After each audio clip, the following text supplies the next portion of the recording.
Baik, Assalamualaikum warahmatullahi wabarakatuh. Ya, alhamdulillah, wassalatu wassalamu ala asyrafil anbiya'i wal mursalin wa ala alihi wa sahbihi ajmain.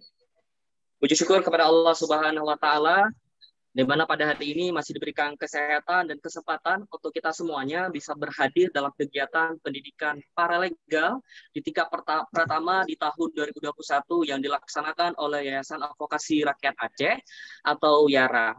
Nah, teman-teman sekalian, baru saja kita ikuti tadi sesi pertama bersama Ibu Setiawati SHMH, Kakangwil Kemenkumham Aceh, di mana Ibu Setiawati setelah menyampaikan tentang peran fungsi dan nilai etika paralegal. Tentunya sangat menarik ya teman-teman apa yang disampaikan oleh Ibu Setiawati pada narasumber kita yang pertama tadi. Nah, tentunya teman-teman tidak kalah luar biasa ya materi kita di sesi kedua ini, karena akan ada dihadiri oleh Dr.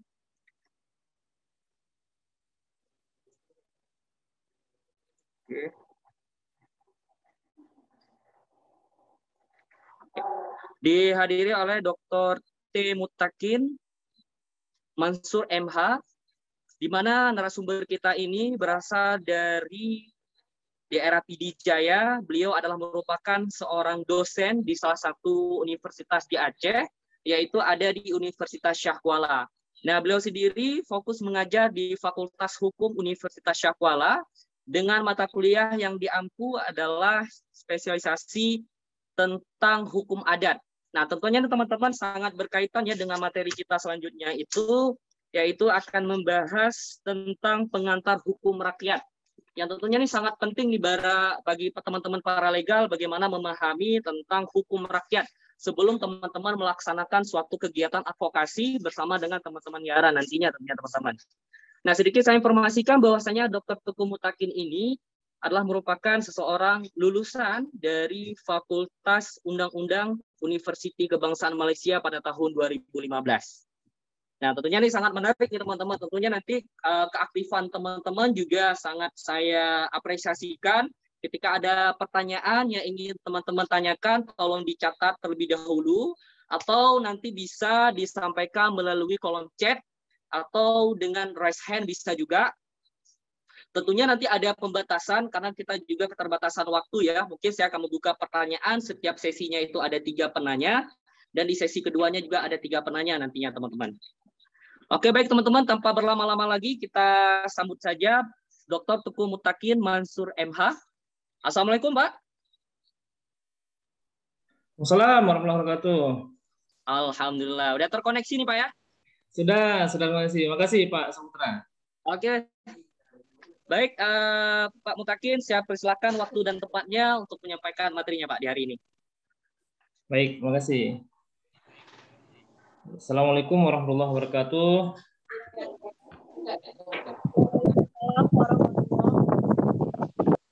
Alhamdulillahirrahmanirrahim. Wassalatu wassalamu ala asyrafil anbiya'i wal mursalin wa ala alihi wa sahbihi ajma'in. Yang pertama, marilah kita memuji Allah Subhanahu wa taala pada pagi hari ini menjelang siang ya. Kita dipertemukan di ruang Zoom ya, ruang Zoom meeting dalam rangka pendidikan paralegal yang dilaksanakan oleh YARA ya, YARA.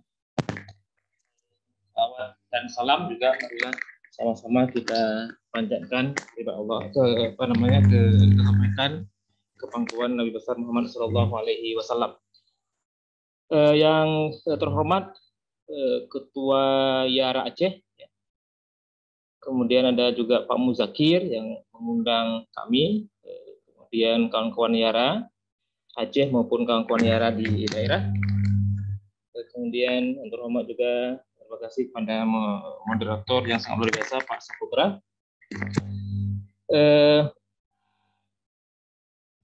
Teman-teman semuanya ya, sebagai teman-teman ya. Ini ada Ibu Setiawati. Apa kabar Ibu? Sehat Bu ya? Ya.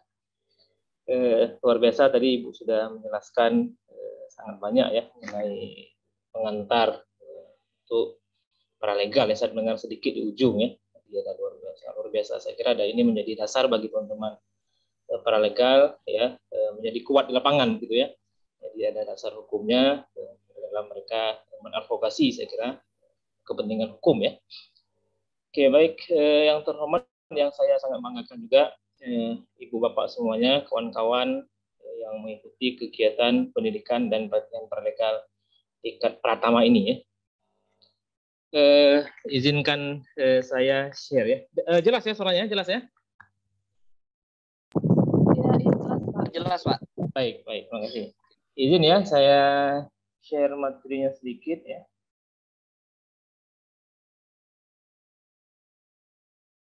Nampak nggak? Nampak? Terlihat? Terlihat. Terlihat Jelas, Pak. Yuk. Jelas ya? Pak. Baik. Baik ya. Oke. Tadi nama saya sudah disampaikan ya. Mutakin Mansur. Saya mengajar di Fakultas Hukum USK sejak 2008 ya. Ini sudah hampir 12 tahun, 12 tahun lah kira-kira. Soal Fakultas Hukum, saya juga sekarang dipercayakan menjadi ketua PT MKU, namanya di Unsyah itu namanya ada satu unit ya, unit pelaksana teknis mata kuliah umum yang mengelola seluruh mahasiswa baru ya yang masuk di USK untuk mengambil mata kuliah umumnya ya. Oke, Ibu Bapak yang saya muliakan, saya beberapa hari yang lalu diminta oleh Pak Muzakir ya untuk mempresentasikan terkait dengan hukum rakyat ya.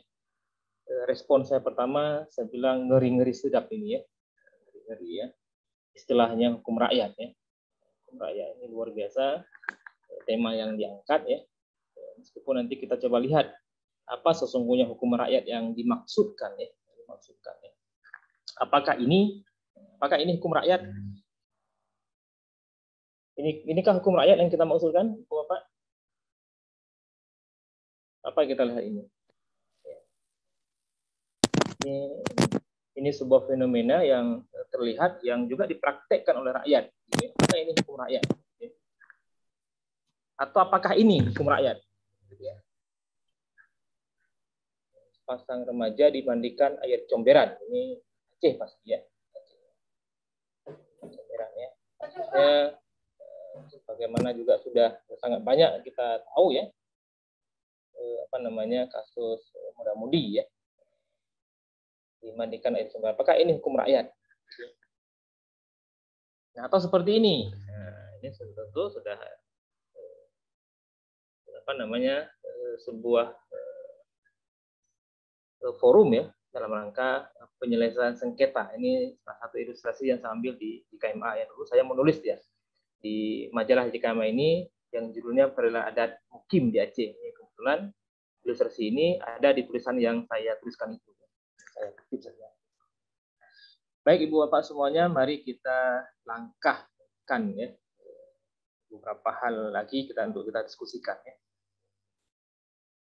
Nah, kalau kita lihat sistem hukum bangsa kita ya, sistem hukum Indonesia atau secara umum ya, bahwa hukum itu ada yang dari samawi, ketentuan Allah, syariat Allah, ya.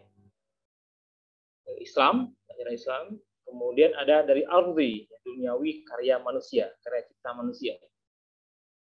Yang samawi itu tentu Al-Quran, kemudian Al-Hadis dari Rasulullah SAW. Sifatnya pasti tidak berubah-ubah, ya. Pasti tidak berubah-ubah.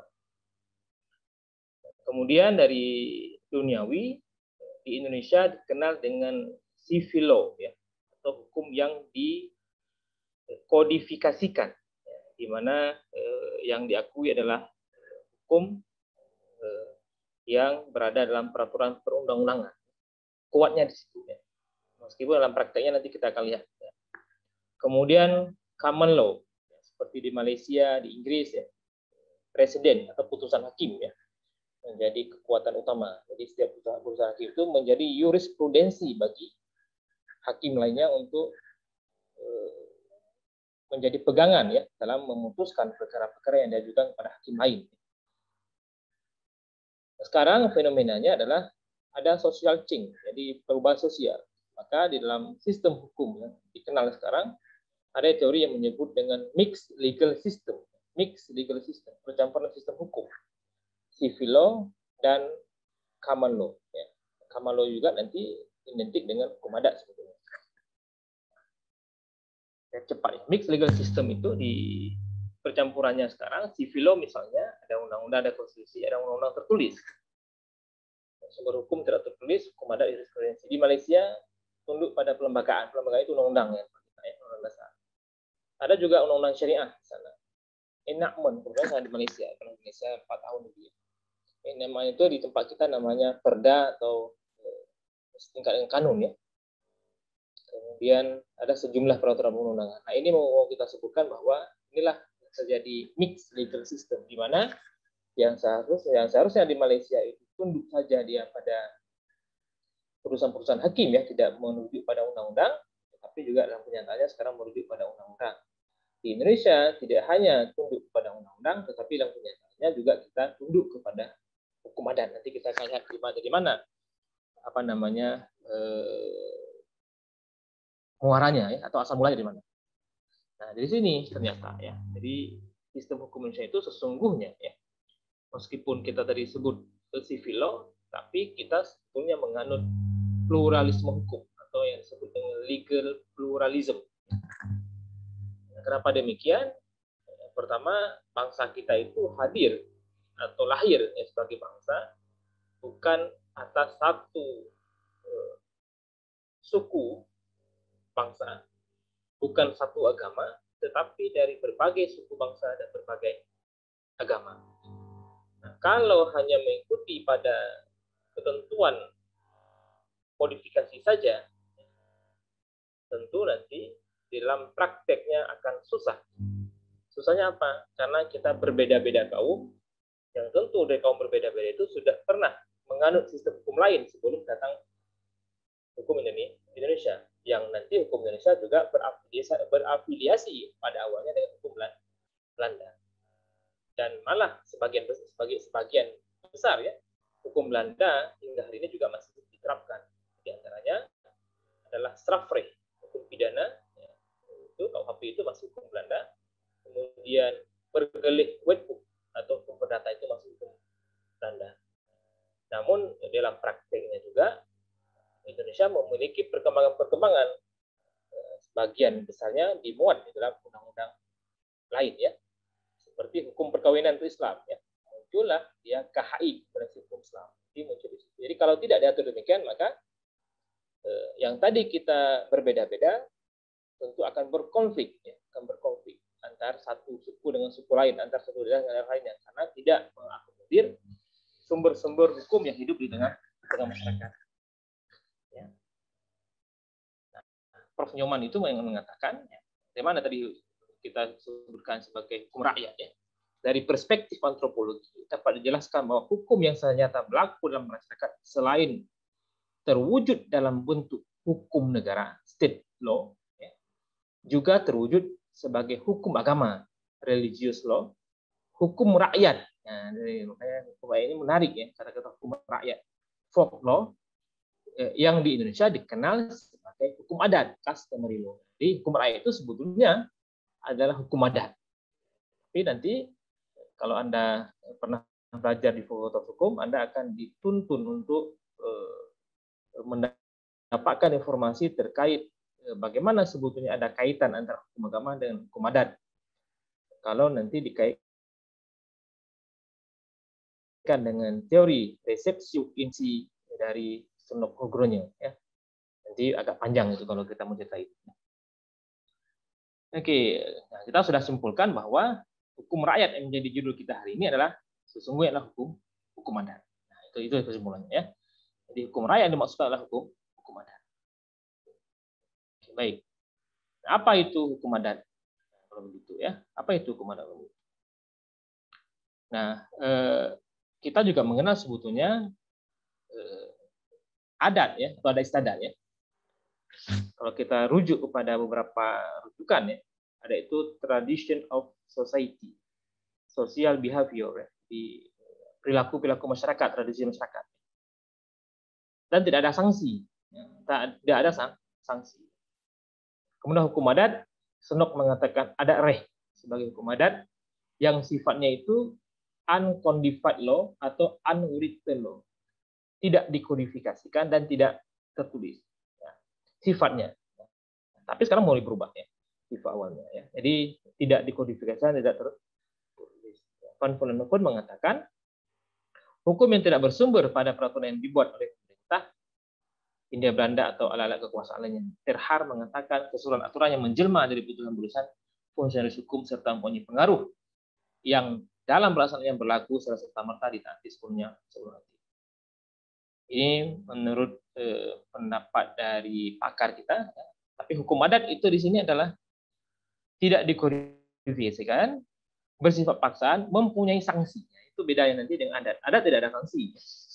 Adat itu hanya aktivitas tradisi-tradisi, ya, seperti pesiju, seperti lainnya yang dilaksanakan oleh masyarakat, tetapi dia kalau tidak dilaksanakan tidak ada satu sanksi yang diterapkan. Ya. Ini kalau undang-undang sama undang-undang. Jadi undang-undang apa itu hukum adat? Seperangkat ketentuan tidak tertulis, unwritten dan tidak tertulis, yang hidup dan berkembang dalam masyarakat, yang memiliki sanksi apabila dilanggar. Tidak ada sanksinya. Jadi kesimpulannya adalah adat dan hukum adat atau folk law itu ada pada sanksinya. Nah, bagaimana sejarah perkembangan hukum adat dari sisi peraturan perundangan di kita? Panjang sebenarnya kalau kita jelaskan ini bisa saya ini satu kali pertemuan kuliah ini, atau kadang-kadang 2 kali pertemuan kuliah untuk menjelaskan ini ya. Tapi secara singkatnya adalah bahwa sebelum Belanda datang kita masih dalam Nusantara ya, disebut dengan wilayah Nusantara. Ya. Belum Indonesia baru ada nanti dideklarasikan, diproklamirkan pada 17 Agustus 1945. Sebelumnya masih Nusantara yang terdiri dari kerajaan-kerajaan. Jadi belum ada, dalam kerajaan-kerajaan itu ada undang-undang tersendiri ya. Kemudian masuk VOC untuk berdagang, kemudian masuk kolonial. Kolonial situ. Nah, ketika kolonial masuk itu, apa yang penting kolonial masuk? Di mana ada kolonial, dalam teorinya dikatakan, maka di situlah dia terapkan hukum kolonialnya. Jadi ada azas konkordansi. Ya. Jadi hukum yang berlaku di era jajahan itu sama dengan hukum yang berlaku di negara jajahan. Jadi hukum Belanda itu diterapkan persis seperti hukum Belanda yang ada di negara Belanda di daerah jajahan, yaitu di Nusantara yang saya sebutkan tadi itu. Tetapi ini tidak mampu diterapkan karena tadi itu. Kenapa? Karena bangsa kita terdiri dari berbagai macam suku dan sudah pernah menerapkan hukum lain sebelum selain hukum Belanda. Hukum Belanda itu hukum yang dari kerajaan-kerajaan, yang kemudian hukum kerajaan-kerajaan ini diasosiasikan oleh mereka sebagai hukum adat. Sekarang maka untuk supaya sukses penjajahan mereka, diakuilah hukum adat sebagai salah satu hukum lain yang berlaku di daerah jajahan ya, kepada siapa yang mereka sebut sebagai orang pribumi. Saya mengatakan orang pribumi itu dalam perspektif penjajah. Sesungguhnya kita bukan orang pribumi, tapi pemilik bangsa ini. Ya. Saya mengatakan begitu. Dalam perspektif penjajah kita dianggap sebagai orang pribumi. Ya. Tapi dalam perspektif kita adalah pemilik negara, wilayah, ya. Bukan pribumi. Ya. Jadi intinya adalah hukum adat kemudian diakui dan Indonesia merdeka 1945. Di dalam Undang-Undang Dasar pertama itu tetap masih mengakui badan-badan lembaga-lembaga dan undang-undang yang masih berlaku sebelum ada perubahan dengan Undang-Undang Dasar itu ya. Jadi artinya setelah Indonesia merdeka, Undang-Undang Belanda yang tadi diterapkan masih juga dinyatakan berlaku. Ya. Maka kita sering mengatakan kita masih tunduk kepada hukum Belanda meskipun kita sudah merdeka. Jadi singkat cerita, nah sekarang yang saya cerita sekarang hukum adat itu diakui ya di dalam peraturan perundang-undangan, terutama pasal 18 ayat 2 Undang-Undang Dasar 1945, yaitu setelah terjadi reformasi 1998. Jadi ada amandemen Undang-Undang Dasar, ada amandemen konstitusi kita. Nah ini hukum adat yang sesungguhnya. Jadi hukum tidak tertulis, hukum tertulis itu bagi pada bes krefet adat yang tercatat dan didokumentir dari yang didokumentir. Ini kedua-duanya masih tidak tertulis. Tapi sekarang pada masa modernisasi ini, di mana hukum adat diakui dalam state law, dalam hukum negara, beberapa tempat itu sudah dituliskan, masuk dalam perda atau masuk dalam kanun-kanun seperti di Aceh. Nah, dalam teori nanti dikatakan apakah ini masih sebagai hukum adat unwritten atau sudah, seperti saya mengatakan itu sudah berada di persimpangan. Jadi ke positifnya akan, atau tadi civil itu, atau unwritten-nya masih dipertahankan. Seperti definisi tadi itu dianggap sebagai tidak tertulis, tapi dalam kenyataannya dia sudah dibuat dalam peraturan perorangan. Nah, dalam hukum adat juga ada sejumlah, jadi hukum adat itu sebetulnya tidak membeda-bedakan hukum pidana dan hukum perdata. Jadi semua hukum adat itu muaranya kepada hakim adat. Kalau ada terjadi perselisihan, hakim adat siapa? Ya, fungsionaris hukum adat siapa? Di Aceh, kepala desa, provinsi. Datuk di daerah Tamiang, reja kampung di daerah Gayo, ya. Reja kampung daerah Gayo.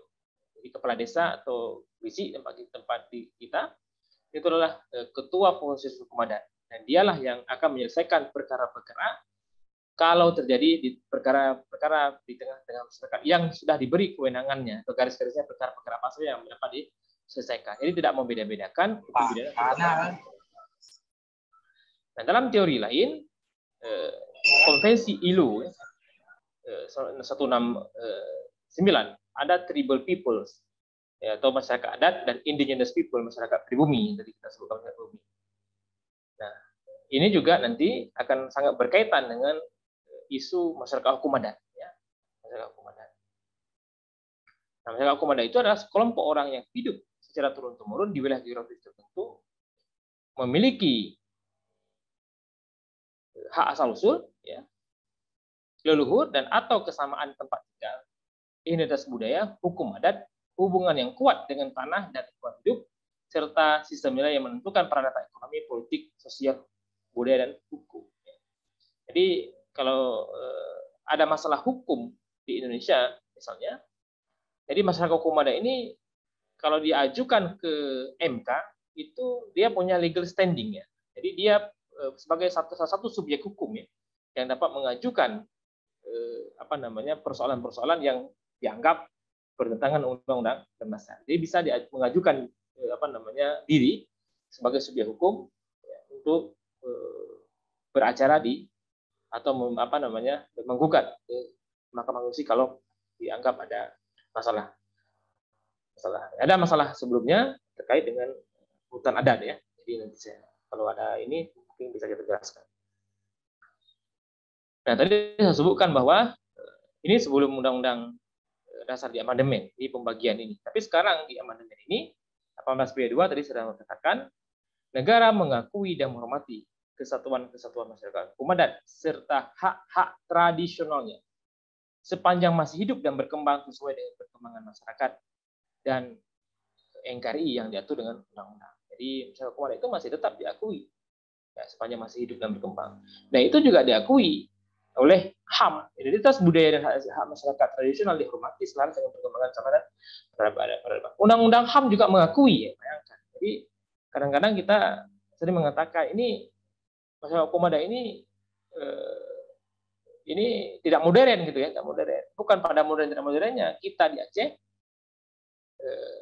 Gampong itu salah satu contoh masyarakat hukum adat, gitu, ya. Jadi beda dengan desa di tempat lain selain Aceh. Desa tempat itu bisa dibagi sebagai desa administratif, bisa sebagai desa. Di Aceh Gampong itu sebagai desa dan desa adat. Sampai hari ini masih seperti itu.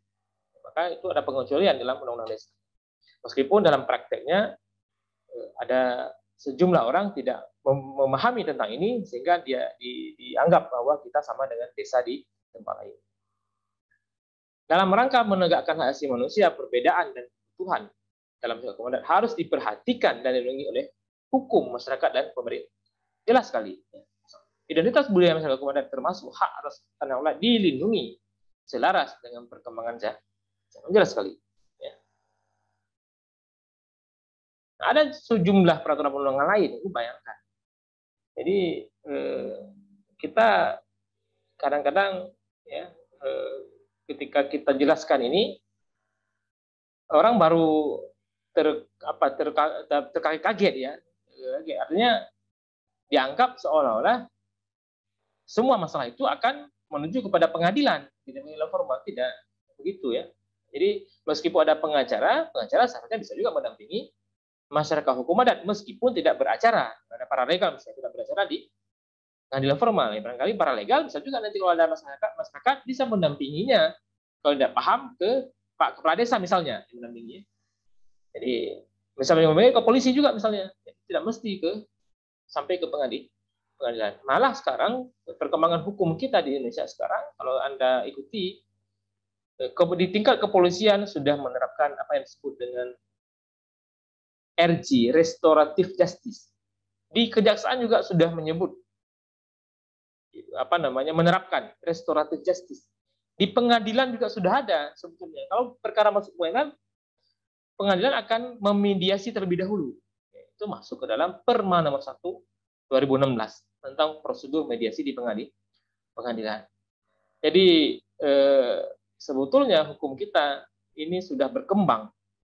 Yang tadinya civil law, tetapi dalam perkembangannya kita juga justru sedang mengikuti hukum-hukum yang ada dalam common law, yaitu perkara-perkara itu diselesaikan tidak hanya ke pengadilan formal saja, bisa juga diselesaikan secara adat. Dan secara adat ini kalau kita merujuk pada sejarah hukum kita, hukum kita sebetulnya. Jadi dalam peraturan perundangan itu sudah banyak sekali.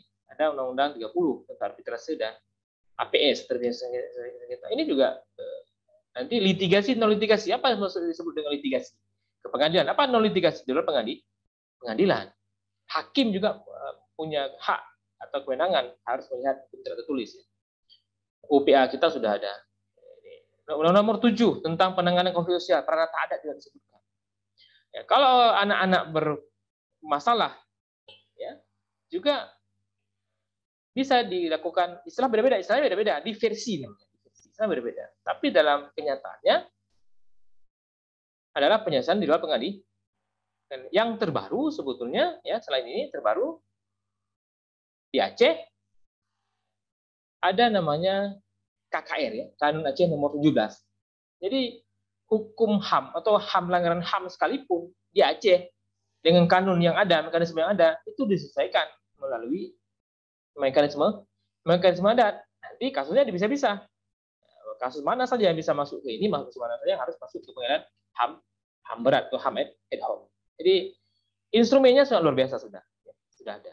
Jadi Kanun 17 2013 mekanisme rekonsiliasi. Rekonsiliasi itu dilakukan oleh KKR itu bagian dari cara penyelesaian secara ada, karena nanti melibatkan kampung, melibatkan mukim. Jadi artinya penyelesaian non litigasi. Pergub 60 Gubernur turunan dari Kanun nomor 9 2008. Nah, Kanun Pergub ini kalau saya mengatakan ini sudah muncul tadi ya sebutkan di persimpangan tadi itu bahwa Pergub ini sudah mengatur lebih detail mengenai mekanisme penyelesaian sengketa. Menurut saya tidak harus seperti itu. Menurut saya harus seperti itu diatur karena mekanisme penyelesaian non litigasi, restorative justice itu sesungguhnya ya bisa diselesaikan yang memenuhi tujuan penyelesaian itu perdamaian. Jadi bukan pada prosedur caranya, tapi pada hasilnya yang didapatkan. Jadi caranya serahkan, tapi hasilnya yang didapatkan itu perdamaian. Jadi kalau prosedurnya kembali dibuat, itu sama nanti kembali kepada KUHAP, hampir sama dengan KUHAP atau hukum prosedural. Nah, apa saja bentuk masyarakat hukum adat? Teritori, masyarakat dan teratur, terikat dan kediaman, genealogis, dan gabungan teritorial dengan genealogis. Jadi inilah bentuk-bentuk masyarakat hukum adat yang diakui keberadaannya di Indonesia. Jadi Aceh itu masih dia masuk teritori, masih genealogis. Jadi gabungan teritorial dan genealogis. Kita masih punya kekerabatan parental secara umum, tapi di beberapa tempat ada juga patrilineal. Kita juga masih ada teritori yang masih kita jalankan. Jadi kita ini gabungan. Kita tadi saya katakan kampung di Aceh, teritori genealogis, dan dia tidak bisa dipisahkan desa dan desa adat seperti tempat. Untuk masyarakat teritorial, masyarakat tetap teratur yang anggota-anggota masyarakatnya terikat pada suatu daerah kediaman tertentu, baik dalam kaitan duniawi sebagai kehidupan maupun dalam kaitan rohani. Untuk masyarakat genealogis, masyarakat yang teratur, di mana para anggotanya terikat pada suatu garis keturunan yang sama dari satu leluhur, baik langsung karena hubungan darah atau secara tidak langsung karena perkawinan. Genealogis, patrilineal, seseorang masyarakat tidak ditarik, atau masyarakat yang ditarik menurut garis keturunan bapak. Matrilineal dari ibu, parental bisa kedua-duanya seperti di Aceh. Gabungannya, kesatuan masyarakat yang tetap dan teratur di mana para anggotanya bukan saja terikat pada tempat kediaman pada suatu daerah tertentu, tetapi juga terikat pada keturunan dalam ikatan pertalian darah. Bentuk ini akan muncul dualisme maupun pluralisme hukum, yaitu hukum administrasi pemerintahan, hukum adat yang berlaku bagi semua anggota kesatuan desa, dan hukum adat tradisional bagi kesatuan hukum tertentu menurut daerah asal masing-masing. Nah, satu lagi yang paling penting di dalam kajian ini adalah dalam kajian hukum rakyat adalah peradilan adat. Di mana kalau terjadi sengketa, apa saja sengketa dapat diselesaikan? Apa definisinya? Peradilan itu merupakan suatu proses atau cara untuk mempertahankan hukum adat material di pengadilan adat. Para pihak yang melakukan pelanggaran ketentuan hukum adat atau hukum material dapat dibawa ke ranah majelis adat untuk disidangkan. Pengadilan adat tempat penyelesaian sengketa adat. Meskipun nomenklatur peradilan adat dan pengadilan adat di Indonesia berbeda-beda, namun maksud tujuannya sama, itu berupaya mencari jalan perdamaian. Nah, kalau kita lihat dari jenis pengadilan yang ada di Indonesia, ya, ini kan ada, kalau ini merujuk pada Undang-Undang Dasar ya, sistem peradilan negara itu lingkungan peradilan umum, agama, militer, dan tun ya. Di Aceh agama itu juga lebih luas ya.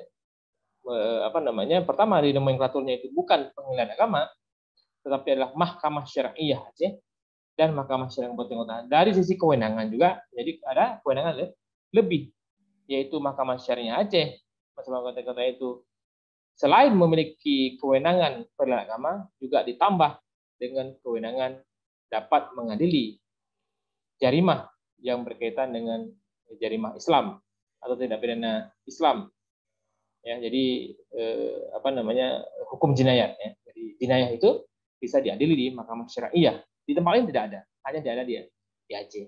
Itulah keistimewaan kita di Aceh. Itu diberi juga oleh KMA, Keputusan Mahkamah Agung. Jadi Mahkamah Agung itu mengakui ya hasil putusan dari Mahkamah Syariah. Itu berada semua lingkup Mahkamah Agung ya. Formal kalah menang sifatnya. Jadi pada umumnya ya, peradilan umumnya ya, peradilan negara itu kalah menang. Bagaimana di pengadilan adat seperti contoh di Aceh? Kita punya ada Gampung, ada Mukim, dan jarang orang tahu bahwa di Aceh juga sebenarnya ada peradilan adat laut, Nuk dan kabupaten kota, tidak ada di provinsi, Nuk dan kabupaten kota, tidak ada di camat ini. Jadi Gampung ada di camat, hanya di Mukim saja. Ini semuanya di luar lingkup Mahkamah Agung, tidak formal atau formal, sifatnya mediasi, bermusyawarah, menghasilkan putusan, kemudian perdamaian. Nah, saya sering menjelaskan kepada mahasiswa, yang dimaksud perdamaian itu bukan hanya kerugian dijumlahkan, kemudian dibagi dua, ya itu salah satu ya. Jadi misalnya seseorang berkelahi, satu orang luka habis uang berobat 100.000, satu orang luka habis uang 200.000. Yang lazim digunakan adalah jumlah kedua-duanya itu, kerugian itu dijumlahkan, kemudian dibagi tengah. Jadi 100 tambah 200, 300.000, bagi dua jadi 150.000. Itu juga perdamaian. Artinya sama-sama menanggung kerugian. Ya. Jadi menanggung kerugian itu maksudnya setelah dijumlahkan jumlah kerugiannya berapa, kemudian bagi dua. Bisa juga yang dimaksudkan perdamaian ya setelah terjadi mediasi ini adalah masing-masing pihak menanggung sendiri. Tadi 100.000 rugi. Saya sudah maafkan. Saya selesai. Saya obati sendiri, yang lain obati sendiri. Diterima. Selesai. Atau salah satu pihak yang menanggung. Bisa juga, gitu ya.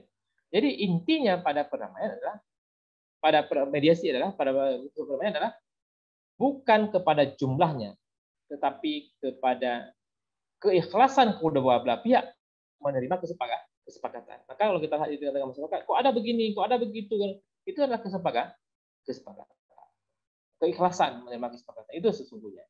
Maka jarang sekali putusan pengadilan itu dibawa ke pengadilan umum. Jarang. Ada Pak, ada, tapi jarang. Nah, tadi sudah kita sebutkan ada jalur penyelesaian litigasi, non litigasi. Ini tidak perlu lagi litigasi karena saya urusan non litigasi. Jadi non pengadilan dan negosiasi mediasi arbitrasi. Tadi ini merujuk pada Undang-Undang 30 1999 ya, tentang arbitrasi dan APS, asuransi penyelesaian sengketa. Nah, berapa penyelesaian sengketa luar pengadilan? Pengadilan adat, non litigasi yang tadi itu, APS, ADR, diversi anak, rekonsiliasi. Jadi bisa mau mediasi, negosiasi, konsiliasi, arbitrasi. Nah, bagaimana peradilan adat di Aceh? Posisi peradilan adat Aceh. Peradilan adat Aceh itu gampung dan mukim, dia dua fungsinya. Maka saya katakan tadi itu gampung dan mukim itu adat dan desa adat. Apa fungsi gampung dan mukim? Meskipun dalam prakteknya kita sekarang mulai bergeser di beberapa tempat. Jadi seolah-olah Pak Kesi itu hanya urusannya menghabiskan anggaran dana desa, mengawal desa, bukan itu saja sesungguhnya. Kalau kita lihat, karena lagi-lagi acuan hukum di Aceh bukan hanya undang-undang desa, tapi juga ada UUPA, ada kanun di Aceh. Jadi kalau orang nggak paham ini, karena dia hanya bersentuhan dengan uang, ya dia pikir hanya undang-undang desa. Maka di Aceh sesungguhnya peradilan adat itu Pak Kesi, Pak Ibu Mukim itu punya dua kewenangan, yaitu sebagai perpanjangan tangan pemerintah dalam rangka melaksanakan program pemerintah yang tadi itu dengan usul uang. Yang kedua adalah sebagai ketua hakim pengadilan adat kalau terjadi sengketa. Dia juga ini dengan berdalih nanti ketika jadi menjadi Pak Kesi, saya tidak berwenang, saya urusannya ini tidak boleh. Karena ketika dia menjabat sebagai Kesi, maka melekatlah dua kewenangan itu, kewenangan utama itu. Jadi inilah yang kadang jarang dipahami oleh orang kita sekarang, karena apa yang kita belajar sekarang ya, adalah hanya saja ya, pada hukum nasional yang berkaitan bersentuhan dengan uang. Karena ada yang lain. Satu lagi laut. Laut itu nggak ada hubungan dengan pemerintah. Pemerintah dalam hal penyelesaian sengketa adat. Dia adat ya, mengatur tata cara penangkapan ikan di laut. Kalau dari sengketa dibawa kepada panglima laut. Dia menjadi mitra pemerintah, bukan ada garis perintah dari pemerintah, tapi menjadi mitra. Dalam urusan adat dia diselesaikan oleh panglima laut. Jadi beda dengan ini, dengan kampung dan mukim. Nah ini dia punya dua kewenangan. Sedangkan ini dia sebagai mitra pemerintah dalam melaksanakan program, kalau ada program pemerintah untuk menselenggarakan nelayan. Tadi sudah kita jelaskan ini di luar pengadilan. Strukturnya ya, kampung, mukim, peradilan adat, lalu kabupaten kota. Nah ini kampung mukim itu darat dan laut. Bapak Ibu bisa nggak bayangkan seberapa besar kontribusi peradilan adat dalam mengendalikan perkara-perkara masuk ke pengadilan umum atau ke jalur formal. Kalau 1 tahun satu saja kasus yang diselesaikan oleh masing-masing tingkat peradilan, maka ada 7.488 kasus tidak masuk ke pengadilan. Hari ini, kalau Anda cek di media, LP kita over capacity 300%. Over capacity. Bahkan sebutnya bukan over capacity, over crowded namanya. Sudah sesak sekali. Nah, kalau ini dilepas semuanya ke pengadilan umum, kasus pencurian ringan misalnya, kasus pencurian perkelahian ringan misalnya, dilepas pengadilan umum, maka seberapa banyak tempat atau kamar-kamar LP itu dibutuhkan. Dengan orang masuk ke penjara, tidak hanya ruangnya, tapi juga makanannya. Nah, kami sering katakan, inilah kontribusi yang orang tidak nampak. Bahwa ternyata peladak kita telah mampu menghalangi perkara-perkara masuk ke pengadilan yang menjadi kewenangannya, dan mampu membantu pemerintah. Dan di mana pemerintah tidak mampu atau belum mampu menyediakan tempat dan fasilitas yang memenuhi di LP ya, sampai hari ini. Bayangkan kalau 2 kasus satu tahun. Bayangkan kalau 3 kasus. Bayangkan kalau satu jenis itu diselesaikan dalam 1 tahun. Ada 17 jenis. 17 kali 7.488. Ada berapa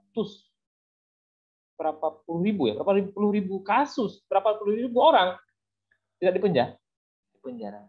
Luar biasa sebetulnya. Maka paralegal saya kira untuk kasus-kasus tertentu jangan semuanya diarahkan ke polisi, jangan semuanya diarahkan ke pengadilan. Coba mediasi mereka untuk kasus tertentu ya, sekali lagi tertentu ya. Selesaikan secara adat. Selesai di kampung gitu ya. Di kampung. Banyak sekali manfaatnya ya, kerukunan masyarakat. Ya, jadi lagi-lagi kalau saya sering katakan hukum itu, sanksi hukum itu yang formal ya. Sanksi hukum itu yang formal itu bukan untuk menghukum orang. Jadi ini filosofinya, bukan menghukum orang, tetapi membuat orang takut melanggar hukum. Jadi kalau kita bawa dia arahkan ke sana, tentu dia akan dihukum. Gitu ya. Jadi sanksi hukum yang berat-berat itu bukan untuk menghukum orang sesungguhnya, tapi supaya orang tidak melanggar hukum karena takut pada sanksi. Cambuk misalnya, orang takut dicambuk, nggak melanggar hukum. Kalau betul-betul dia melanggar, berarti dia memang sudah maunya dihukum gitu. Nah, tadi ini ini beberapa tempat sudah melakukan seperti ini. Ini di Semawe ya, saya temukan di PD ya, sudah ada pamflet kerjasama antar polisi dan kampung buat pamflet mengenai penyelesaian sengketa itu tidak harus ke polisi, tapi bisa digampang. Ada juga nanti kewenangan yang diberikan oleh kanun. Ini kalau merujuk pada Prof. Junaid, ya ada lagi 2 dia, ada bagi 2. Jadi yang kasus-kasus ringan nanti masuk ke dalam umum, yang kasus-kasus besar seperti HAM dan hukum suluh. Belum mengenai prosesnya, penerimaan, perlindungan, koordinasi, ini sudah sudah formal. Tapi apakah wajib seperti ini? Saya kira tidak mesti. Ini yang saya katakan tadi itu dalam prakteknya tidak seperti ini yang berjalan. Kalau kita buat seperti ini, nggak melaksanakan satu tahap, maka Anda orang paralegal akan mengatakan ini tidak memenuhi prosedur. Kalau begitu batal atau cacat demi hukum. Dari sisi itu betul, tidak salah. Tapi dari sisi kemanfaatannya, utilitariannya, yang tadi saya katakan bahwa tujuan dari proses pelada adalah tercapai pada apakah penting memenuhi seluruh prosedur? Ya, kalau saya tidak. Yang saya katakan adalah bagaimana mediasi itu mencapai perdamaian. Dan disitulah kunci utama dari pelada. Ini mungkin ini polisi ya. Ini semua prosedural sekarang. Ini prosedural sekarang. Ada di dalam pergub. Ya. 3 hari ada waktunya di kampung, kalau nggak ditangani masuk ke mukim. Kalau nggak mungkin hari ini masuk ke polisi. Kalau dia tangani dalam 3 hari maka punya waktu 9 hari. Kalau 9 hari dia nggak selesai masuk ke polisi. Bayangkan kalau kasusnya kasus waris. Yang satu ada di Aceh Utara orangnya, yang satu ada di Semulu orangnya. Bagaimana menyelesaikan sengketa waris di Aceh Utara? Apakah selesai dalam 9 hari? Tidak mungkin. Bagaimana kalau keluarga luar negeri? Bagaimana kalau di Jakarta? Bagaimana kalau di Papua? Maka sering saya katakan, inilah yang agak berbahaya ketika hukum adat itu dituliskan. Jadi unwritten menjadi written. Sesungguhnya ini tidak, menurut saya, tadi kembali kepada teorinya, best given dan gedokumentir seharusnya. Jadi kita perlu kita formalkan, tapi tidak perlu kita atur sedemikian rupa. Saya kira ini, saya sering katakan ini juga. Di mana-mana ya. Ini agak rancu ini, kok bisa begini. Nah, oke. Kita lanjut, apa yang boleh, apa yang tidak boleh dalam hukum adat. Ini teguran menjadi sanksi, permintaan maaf, sayang, diat, ganti rugi, dikucilkan, dikeluarkan, pencabutan, penuntutan selain. Tidak boleh dimandikan air kotor yang tadi, ditenggelamkan ke sungai, dikeroyok, dia yang tadi sudah dicambuk, dipukul. Karena prinsip-prinsip ada juga sekarang yang terbaru yang sudah dirumuskan dan sepakati, tidak boleh melanggar hak asasi manusia. Nah, ini kerjasama kepolisian. Kanun 98, aparat penegak hukum memberikan kesempatan agar sengketa perselisihan diselesaikan lebih dahulu secara adat kampung atau nama lain. Nah, ini bisa mungkin dan lain. Sengketa yang diajukan ke polisi adalah sengketa yang belum selesai atau tidak ditangani dengan mungkin. Dan dalam kenyataannya bagaimana? Di kampung nggak selesai, langsung ke polisi. Ini menjadi kadang-kadang tidak sejalan ya dengan apa yang dituliskan. Ayat 2, kampung ini sebagai dokumentasi. Supaya apa? Supaya tidak jadi penting, menurut saya penting. Tadi prosesnya saya kira yang rigid itu tidak penting, tapi dokumentasi penting. Kenapa penting? Karena supaya menjadi pegangan bagi para pihak dan para penegak hukum kalau proses itu sudah selesai di tingkat kampung atau muki. Nah, ada satu masalah sebetulnya ya, kalau kita lihat dari secara umum ya, dalam konteks kewenangan ini. Yang pertama yang terkait dengan khalwat terhadap anak. Karena khalwat terhadap anak, kewenangannya itu diberikan kepada pengelola adat juga tidak ada kewenangannya. Kanun syariah juga ada kewenangannya, yaitu kanun 6/2014 ya, tentang hukum jinayah. Perda juga ada kewenangannya. Jadi kasus anak yang di bawah 18 tahun, 18 tahun, kemana dia akan dibawa kasusnya kalau dia masalah dengan hukum khalwat? Apakah ke adat? Apakah ke mahkamah syariah? Apakah ke umum? Biasanya tergantung siapa yang menjadi lebih awal. Meskipun nanti ada hal-hal lain yang dipertimbangkan kepada. Ini menjadi masalah. Saya sering menyebut namanya adalah conflict of jurisdiction atau konflik authority, jadi konflik kewenangan. Nah, lalu ini konfliknya kemana dia dibawa? Polisi atau mahkamah syariah? Nah, perkembangan hukum adat sekarang, kalau Bapak Ibu ikuti ya, teman-teman Yara mengikuti, luar biasa. Ternyata RKUH pidana kita yang gagal disahkan 2019 karena ada 10 isu itu yang digugat oleh banyak orang, menurut saya tidak terlalu berat. 10 itu ya bisa diperbaiki, tapi karena digugat oleh 10 orang, sehingga gagallah mensahkan ya, undang-undang ini.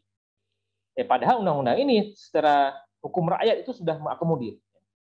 Katakanlah menimbang itu di konsiderannya. Bahwa materi hukum pidana nasional juga harus mengatur keseimbangan antara kepentingan umum atau negara dan kepentingan individu antara pelindungan terhadap pelaku tindak pidana dan korban tindak pidana, antara unsur perbuatan dan sikap batin, antara kepastian hukum dan keadilan, antara hukum tertulis dan hukum yang hidup dalam masyarakat living law-nya. Jadi ada pertimbangan ke situ. Ini luar biasa ini. Dulunya kan turunan Belanda.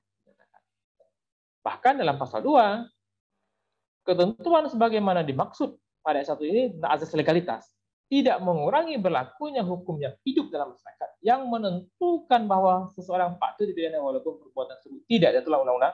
Artinya hukum pidana adat diakui keberlakuannya. Ini luar biasa. Apa pidana tambahan juga? Jadi pidana yang diberikan oleh hakim itu bisa pidana pokok, pidana tambahan. Pidana tambahan itu terkait dengan adat nanti.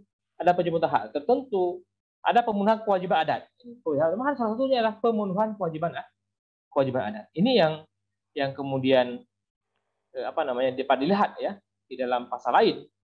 Pidana tambahan berupa pemenuhan pidana adat setempat diutamakan jika tindak pidana telah memenuhi ketentuan sebagaimana maksud pasal 2. Pemenuhan kewajiban adat setempat sebagaimana dimaksud pada ayat 1 dianggap sebanding dengan pidana denda kategori 2 dan dapat dikenakan pidana pengganti untuk pidana adat jika kewajiban adat setempat tidak dipenuhi dan dikenakan pidana. Pidana pengganti dapat juga berupa pidana pengganti. Pidana tambahan berupa pemenuhan kewajiban adat setempat dapat dijatuhkan walaupun tidak tercantum dalam perumusan tindak pidana dengan tetap berdasarkan ketentuan pasal pasal 2. Jadi ini keluar biasaan yang saya kira gagal dipahami oleh banyak orang sehingga ini gagal disahkan. Nah, ini saya kira sudah terakhir ya. Sabong nasihat ke anak nanggro, bek detik duro, bak jalan raya, han keneng bak tajak, keneng bak tabo, penyakit, tablo, tanya binasa. Pantang tudung lintung sarung, pantang rincung membalik mata. Pantang urang di tengah kawum, pantang hukum di bawah meja. Saya kira demikian presentasi untuk sementara. Kalau ada diskusi, terima kasih saya kembalikan kepada moderator. Oke, baik, terima kasih Pak Mutakin atas penjelasannya yang sangat luar biasa tentang materi kita di siang hari ini ya. Pembahasannya terkait tentang pengantar hukum rakyat. Tentunya sangatlah banyak tadi informasi-informasi yang disampaikan kepada teman-teman yang mengikuti pelatihan pendidikan paralegal tentunya. Nah, untuk membuat para peserta lebih memahami apa sih eksistensi daripada hukum rakyat itu sendiri, maka kita buka sesi pertanyaan. Jadi kita bagi menjadi 2 sesi pertanyaan nih. Di sesi pertama kita berikan ketiga peserta tercepat untuk langsung memberikan pertanyaannya. Mungkin saya persilahkan kepada peserta yang ingin bertanya bisa melalui room chat ataupun langsung raise hand di ruang Zoom. Oke.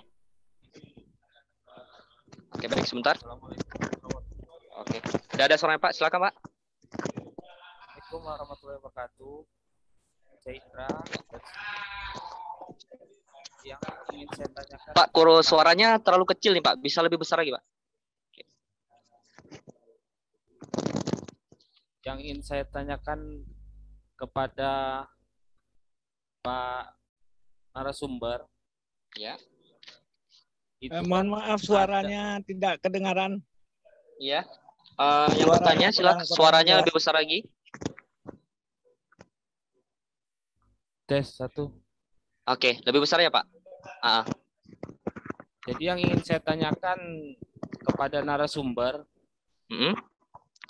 mengenai restorasi justice tadi, itu kan di pihak aparat penegak hukum kan sudah mulai menerapkan baik dari kepolisian, jaksa maupun di pengadilan. Dan peradilan adat itu mengacu kepada 18 pasal yang ringan tentang misalkan pencurian yang bisa diselesaikan secara adat. Cuma pada prakteknya selalu kalau dengan perkelahian tuh selalu yang berkelahi dua-duanya dihukum.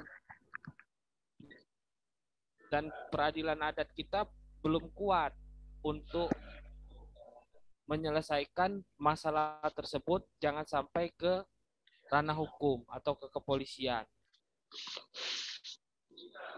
Jadi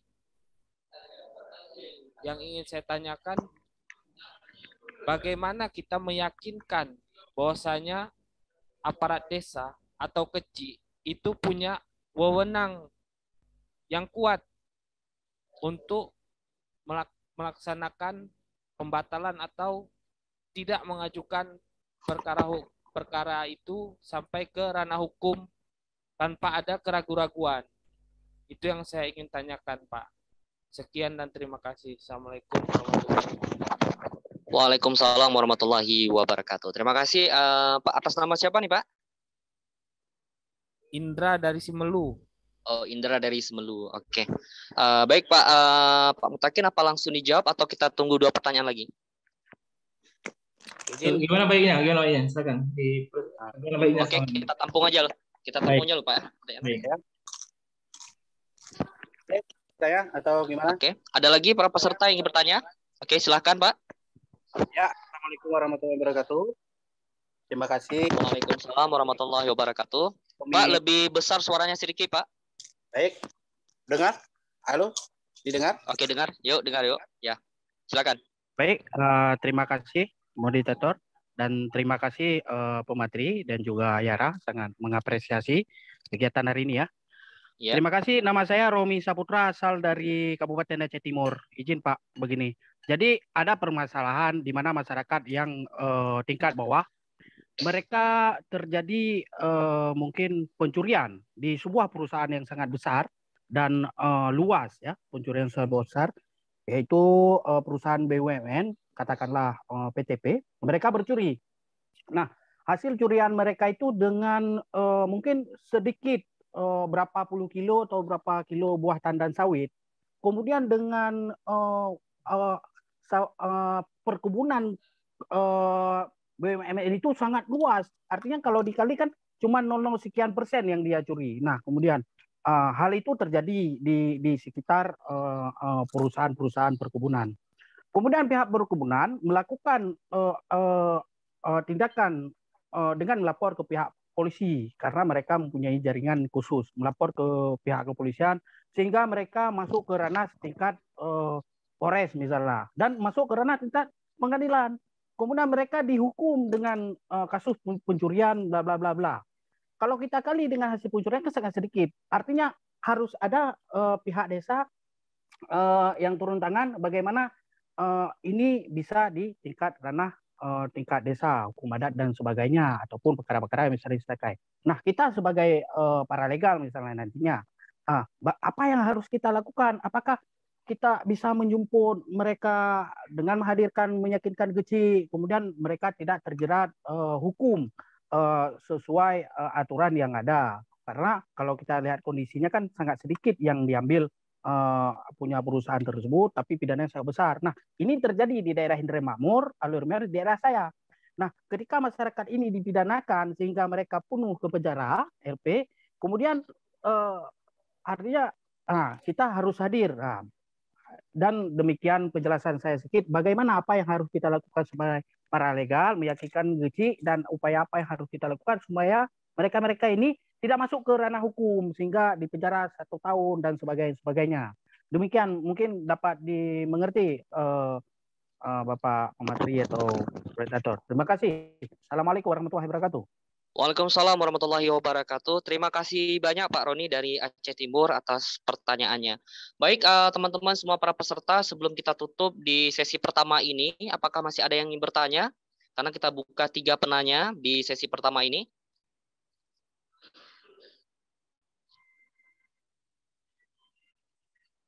Baik. Kita tunggu saja ya, mungkin 2 pertanyaan ini akan langsung nanti dijawab oleh pemateri. Karena memang kedua pertanyaan ini saling berkaitan nih. Yang pertama tentang restorasi justice, yang kedua tentang tindakan yang harus diambil oleh seorang paralegal ketika memang ada suatu kasus yang seperti diceritakan oleh Bapak Roni tadi dari Aceh Timur. Oke, Pak Mutakin.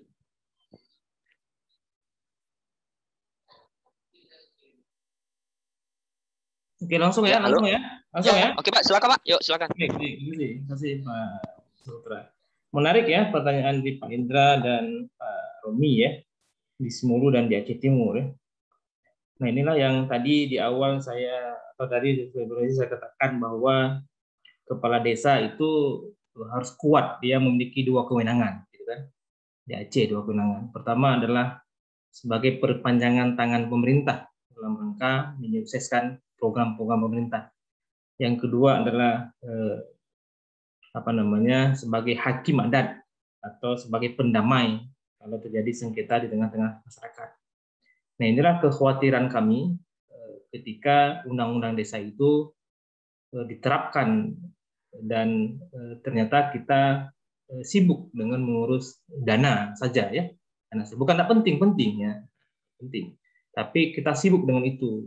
Sementara keadaan masyarakat kita yang berkonflik, kita katakan kami menemukan beberapa kali ya hasil studi kami menemukan bahwa ini bukan urusan kami, biar polisi yang menyelesaikan. Saya nggak sanggup selesaikan, gitu ya. Inilah yang kita sering khawatirkan ya yang terjadi. Kejadian ini mengulang kisah lama Undang-Undang 5 1979 tentang desa. Dulu ketika undang-undang itu diterapkan, struktur pemerintah desa di seluruh Indonesia itu disamakan dengan lurah atau desa di Jawa pada masa Orde Baru. Jadi Bapak Ibu yang punya pengalaman itu mungkin bisa bayangkan kita tidak ada kampung lagi. Jadi kampung ini baru muncul setelah reformasi kemarin, setelah undang-undang UPA juga setelah ada di Aceh, muncul kembali, dibubarkan lurah, gitu kan. Sebelumnya kita sudah desa, artinya merujuk pada undang-undang lama. Nah, kekhawatiran ini kembali terjadi ketika kita lalai pada satu hal, tapi mengabaikan hal yang lain yang juga sama-sama penting. Pak Indra dan Pak Romi, tahun 2011-2012 berkaitan 2011-2012 itu ada SKB, surat keputusan bersama. Ini bayangkan, ada SKB, surat keputusan bersama antara siapa? Kapolda Aceh. Nanti saya kirimkan, nanti kalau Bapak Ibu bisa WA saya kirimkan SKB-nya. 2011, lama sekali, 2011-2012 antara Kapolda Aceh, waktu itu ditandatangani siapa tandatangani waktu itu, Kapoldanya ditandatangani oleh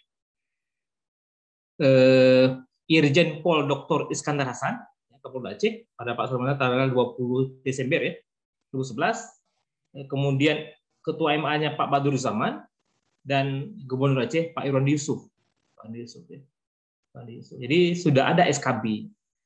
Apa bunyi SKB yang penting?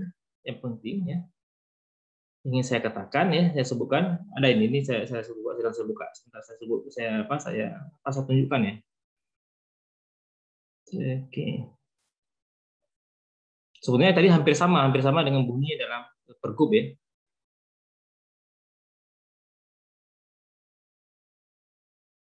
Tapi ini kesepakatan. Kesepakatan artinya polisi harusnya tidak menerima, gitu kan? Tidak menerima perkara ya, perkara. Ini kesepakatannya nih. Ya. Jadi SKB ini resmi Pak. Ini kita sebutkan sampai kita dapat pernah SKB-nya ya. Ini SKB-nya bersama polisi ini. Apa bunyi di sini? Disebutkan bahwa aparat kepolisian memberikan kesempatan agar setiap sengketa selisih sebagaimana maksud dalam diktum 1 yang tadi yang di kanun ya, diselesaikan terlebih dahulu melalui peradilan kampung dan mungkin untuk nama lain di Aceh.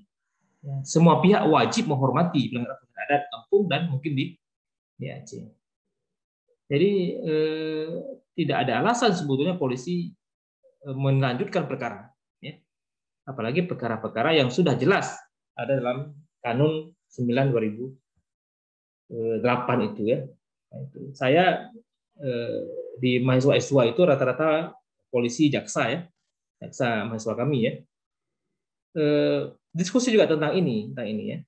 Dan terakhir ternyata karena ini sudah terlalu lama, sudah sering tidak diungkap-ungkapkan lagi, disebut-sebut lagi, jadi seolah-olah tidak ada, gitu kan? Ketika kita sebutkan, oh ternyata ada dulu Pak ya, gitu kan? Ternyata ada dulu SKB-nya Pak ya, nah, gitu ya, SKB-nya. Jadi ketika ada SKB kita tunjukkan, polisi kan tegak lurus ke atas, gitu kan? Gitu ya, meskipun SKB-nya dalam sisi hukum nanti bisa diperdebatkan, tidak ada kekuatan selama jam. Tapi nah yang namanya pimpinan sudah tanda tangani, kemudian sudah disosialisasikan kemana-mana untuk sebelah itu, ya harusnya mereka menolak perkara itu.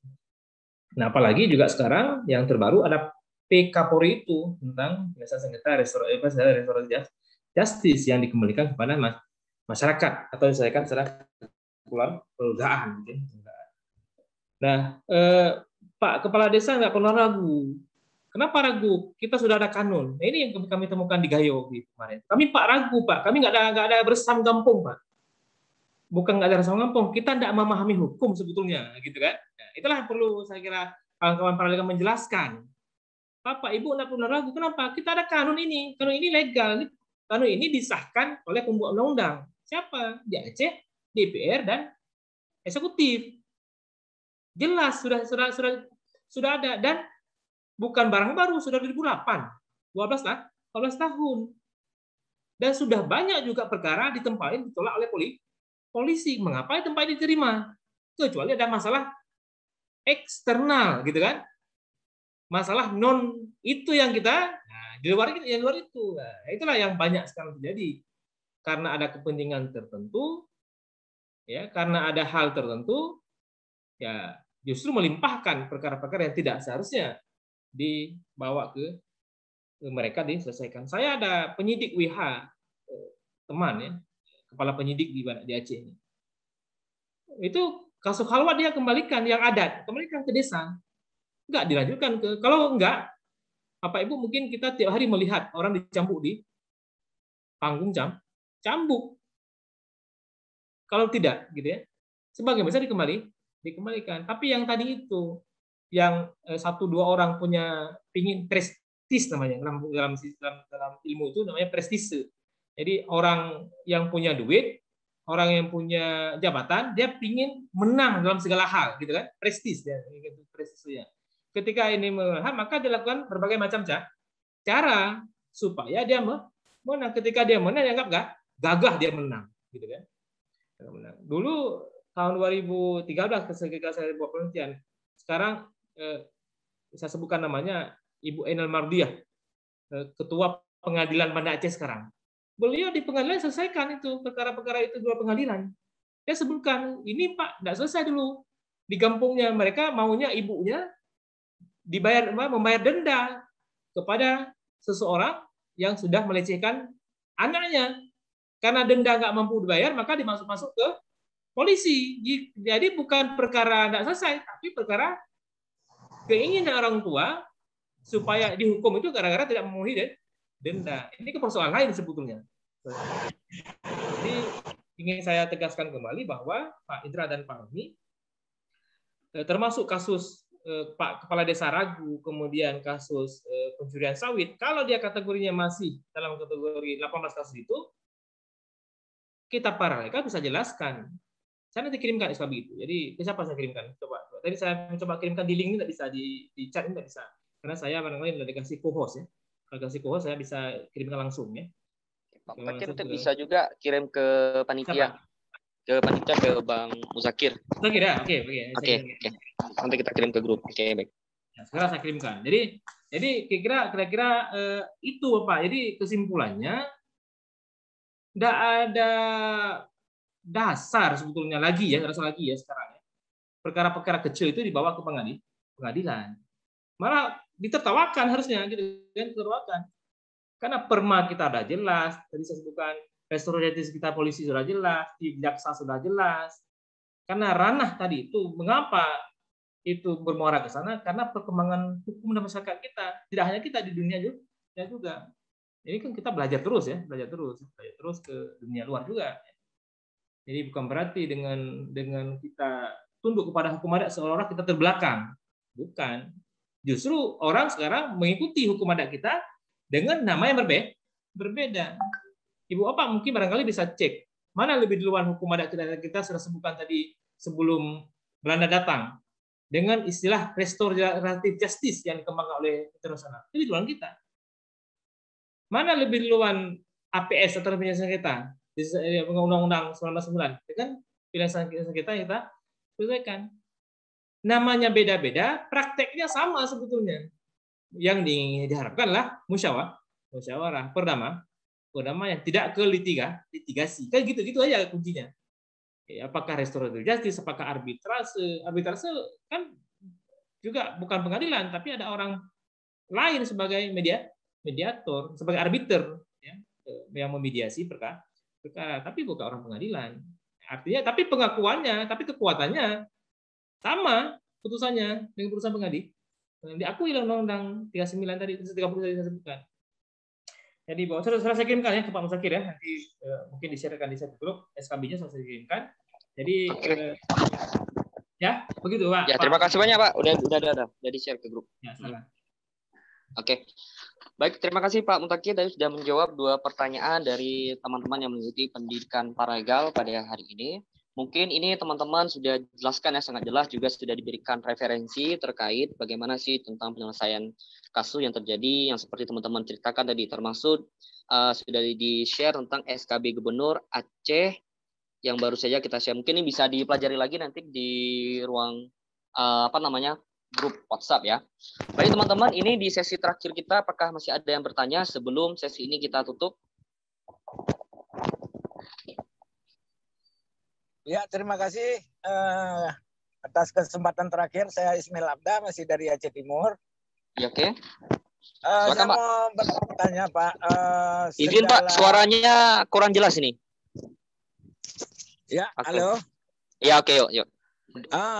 Saya mau bertanya Pak, kalau penerapan yang tidak diatur dalam aturan hukum adat, itu sebenarnya kita harus merujuk ke dasar hukum mana Pak? KUHP atau undang-undang yang lain atau KUHP? Ya, gimana Pak? Tadi terputus. Ini Pak, dalam penerapan hukum adat, apabila tidak diatur ataupun ada hal yang kurang dalam pelaksanaannya itu, kita harus merujuk ke dasar hukum mana Pak? Undang-undang kah atau KUHP atau lainnya gitu Pak? Terima kasih. Oke, baik Pak. Terima kasih atas pertanyaannya ya. Oke, baik teman-teman, kita sudah dapatkan satu pertanyaan tentang apabila tidak ada suatu tindakan perbuatan yang tidak teratur dalam penerapan hukum adat. Kita harus merujuk ke dasar hukum yang mana nih? Itulah pertanyaannya. Baik teman, silakan ada lagi yang bertanya di sesi kedua ini.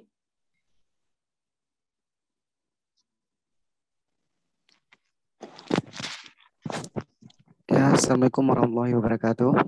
Oke, waalaikumsalam warahmatullahi wabarakatuh. Silakan. Terima kasih moderator ada kesempatannya. Nama saya Rizky Sapriyatma, saya dari Aceh Jaya. Oke, Rizky, silakan Rizky.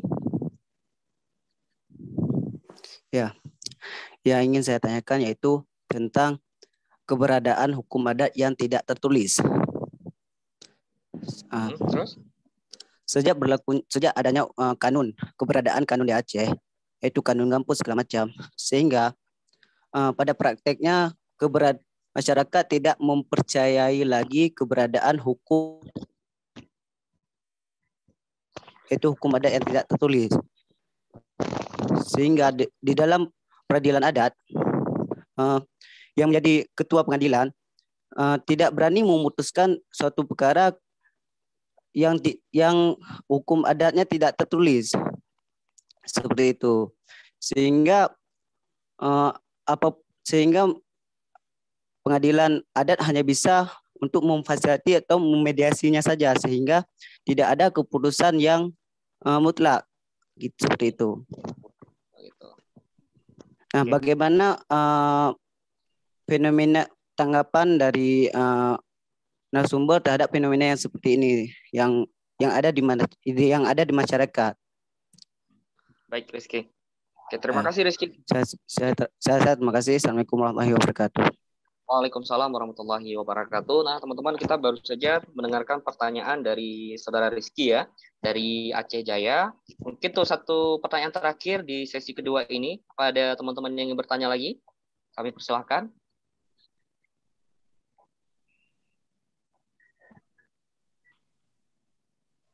Oke, silakan apabila yang ingin bertanya, silakan raise hand-nya di kolom Zoom atau bisa chat langsung di ruang Zoom, teman-teman. Halo, Assalamualaikum. Waalaikumsalam. Baik, silakan Pak.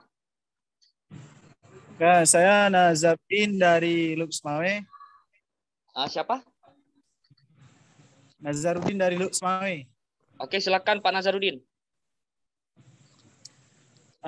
Sebelumnya ucapan terima kasih kepada Bapak apa tadi? Maaf. Mutakin Mansur. Bapak Mutakin telah memberikan sedikit gambaran tentang masalah hukum adat dan hukum-hukum yang lain, maksudnya hukum-hukum nasional. Saya ingin bertanya Pak, begini Pak. Jadi ketika ada permasalahan di kampung, yang lumrah biasanya perkelahian antara satu pihak dengan pihak yang lain, sesuai dengan SKB, perkelahian itu adalah diselesaikan dengan ataupun sistem peradilan adat di kampung. Tetapi pihak yang menjadi korban, dia bersikeras dia tetap mau, kalau bahasa lain tetap harus diselesaikan secara hukum positif. Misalnya kalau nanti kena pengadilan berapa, misalnya 3 bulan ataupun 5 bulan, pokoknya satu pihak dia tetap ingin seperti itu. Padahal secara jelas ataupun secara gamblang, hukum adat itu secara gamblang, secara tertulis dalam hukum adat, perkara-perkara yang seperti itu kan harus diselesaikan di tingkat di daerah kampung. Tetapi pihak korban tidak mau. Ini bagaimana?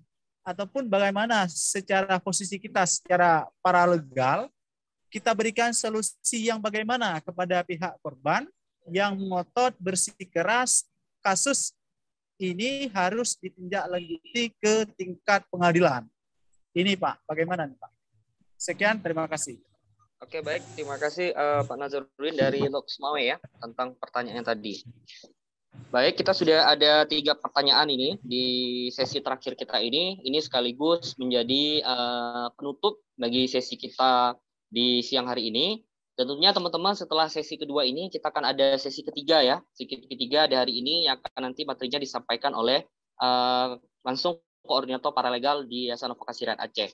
Oke, baik Pak Mutakin, silakan nih Pak. Ada 3 pertanyaan yang sudah masuk dari teman-teman peserta pendidikan paralegal. Baik, terima kasih Pak Sutra. Tadi dari Pak Ismail ya, Pak Ismail ya. Kalau tidak ada dihukum adat gitu ya. Sebenarnya kalau kita merujuk kepada sistem hukum kita kan tadi dibagi-bagi gitu ya. Ada hukum pidana kewenangannya apa saja gitu kan.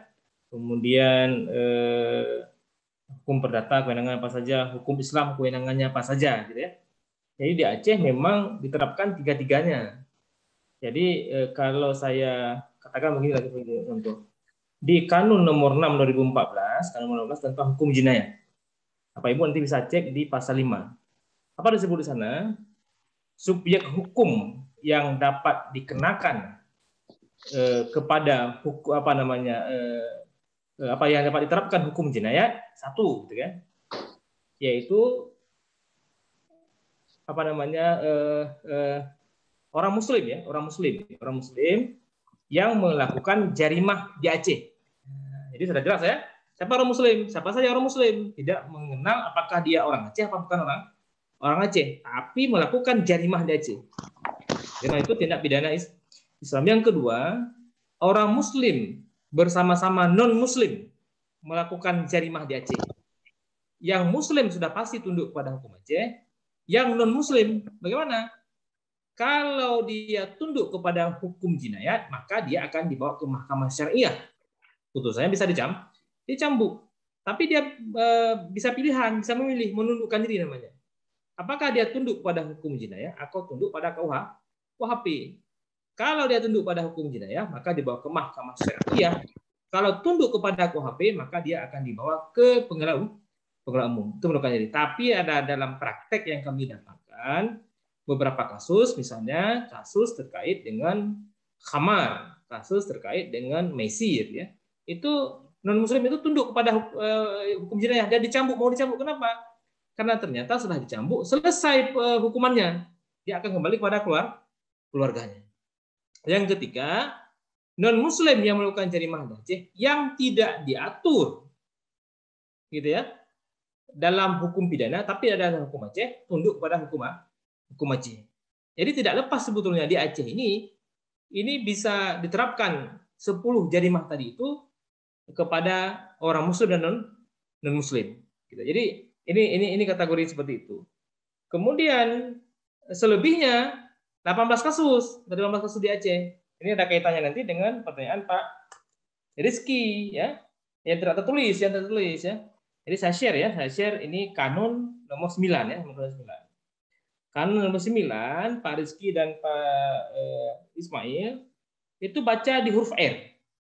Yang ke-18. Perselisihan lain yang melanggar adat dan istiadat artinya tidak terikat pada 17 di atas saja, karena ini bisa yang lain. Ya, yang lain yang dimaksudkan yang diterapkan secara tidak tertulis, ya selama ini tidak tertulis oleh masyarakat bisa juga dibawa ke peradilan.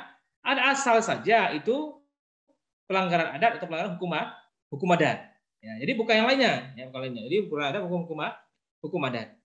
Jadi itu kuncinya di situ. Jadi tidak melekat pada 18. 18 itu yang ke-18 itu yang lain. Yang lain itu ya ada yang mana yang tidak dituliskan 18 itu. Ya, selain itu bisa dibahas. Tapi yang mana yang hukum adat tertulis nanti? Hukum adat tertulis itu hukum adat yang dijalankan, diikuti, dipatuhi selama bertahun-tahun lamanya, gitu ya. Bertahun lamanya oleh masyarakat. Nah, itu yang kemudian diterapkan kembali dibawa ke pengadilan adalah pengadilan adat. Bahkan Bapak Ibu ya, kalau Bapak Ibu lihat sekarang perkembangannya, saya juga diskusi dengan teman-teman di BNN Aceh ya. BNN Aceh kemarin 3 minggu lalu saya diundang oleh Kepala BNN Sabang ya. Mereka sekarang sedang menggodok bagaimana merehabilitasi pemakaian narkotika ya, yang dianggap sebagai korban. Jadi narkotika itu kan bisa sebagai pemasok, bahkan bisa sebagai korban.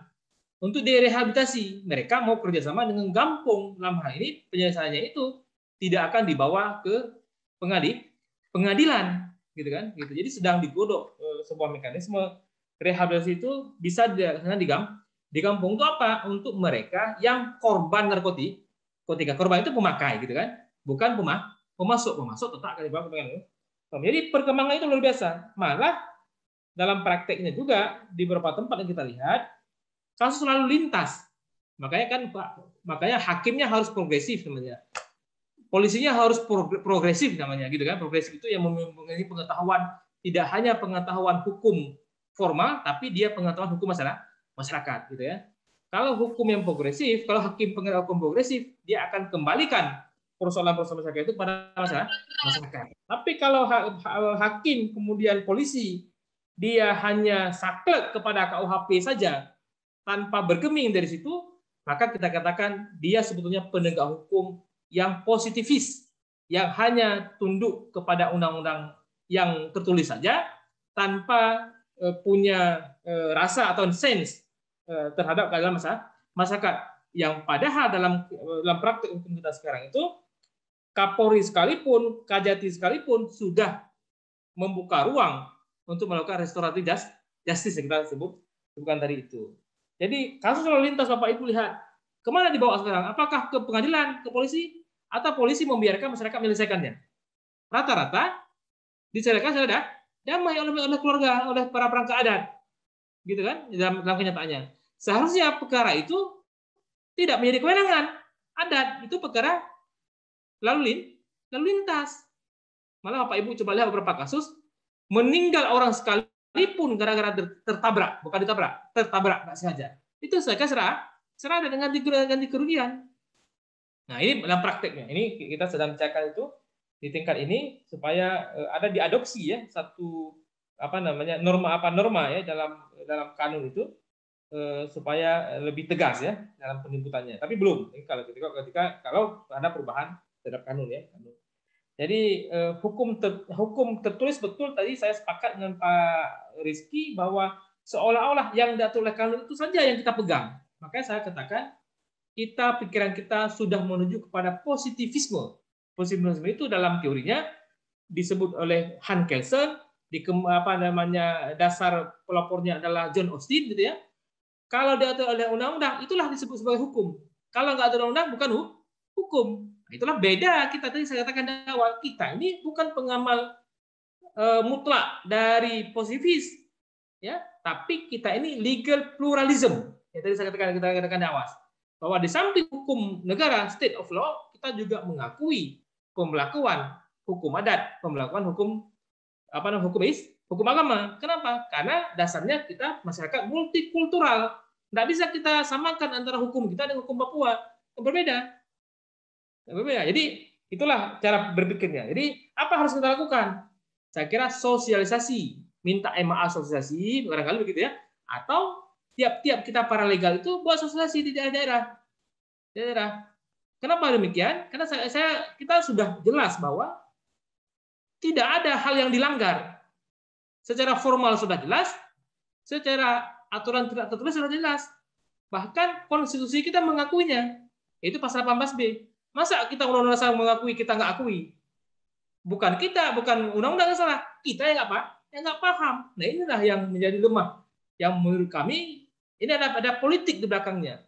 Yaitu dilemahkan supaya mereka bisa main ya dengan kasus. Siapa orangnya? Kami tidak tahu siapa orangnya. Tapi kami temukan beberapa hal itu di lapangan. Saya tiap tahun itu meneliti, saya mohon maaf ya. Saya tak tahu itu keliling Aceh saya meneliti tentang berbagai hal ya, tentang adat. Ya, saya baru pulang di daerah Gayo ya, Gayo. Nah, terkait dengan penelitian Pak Nazarudin mengenai perkelahian, betul Pak. Itulah yang tadi saya katakan prestis tadi itu. Jadi seolah dengan kita menang dari perkara itu kita menganggap juara gitu kan.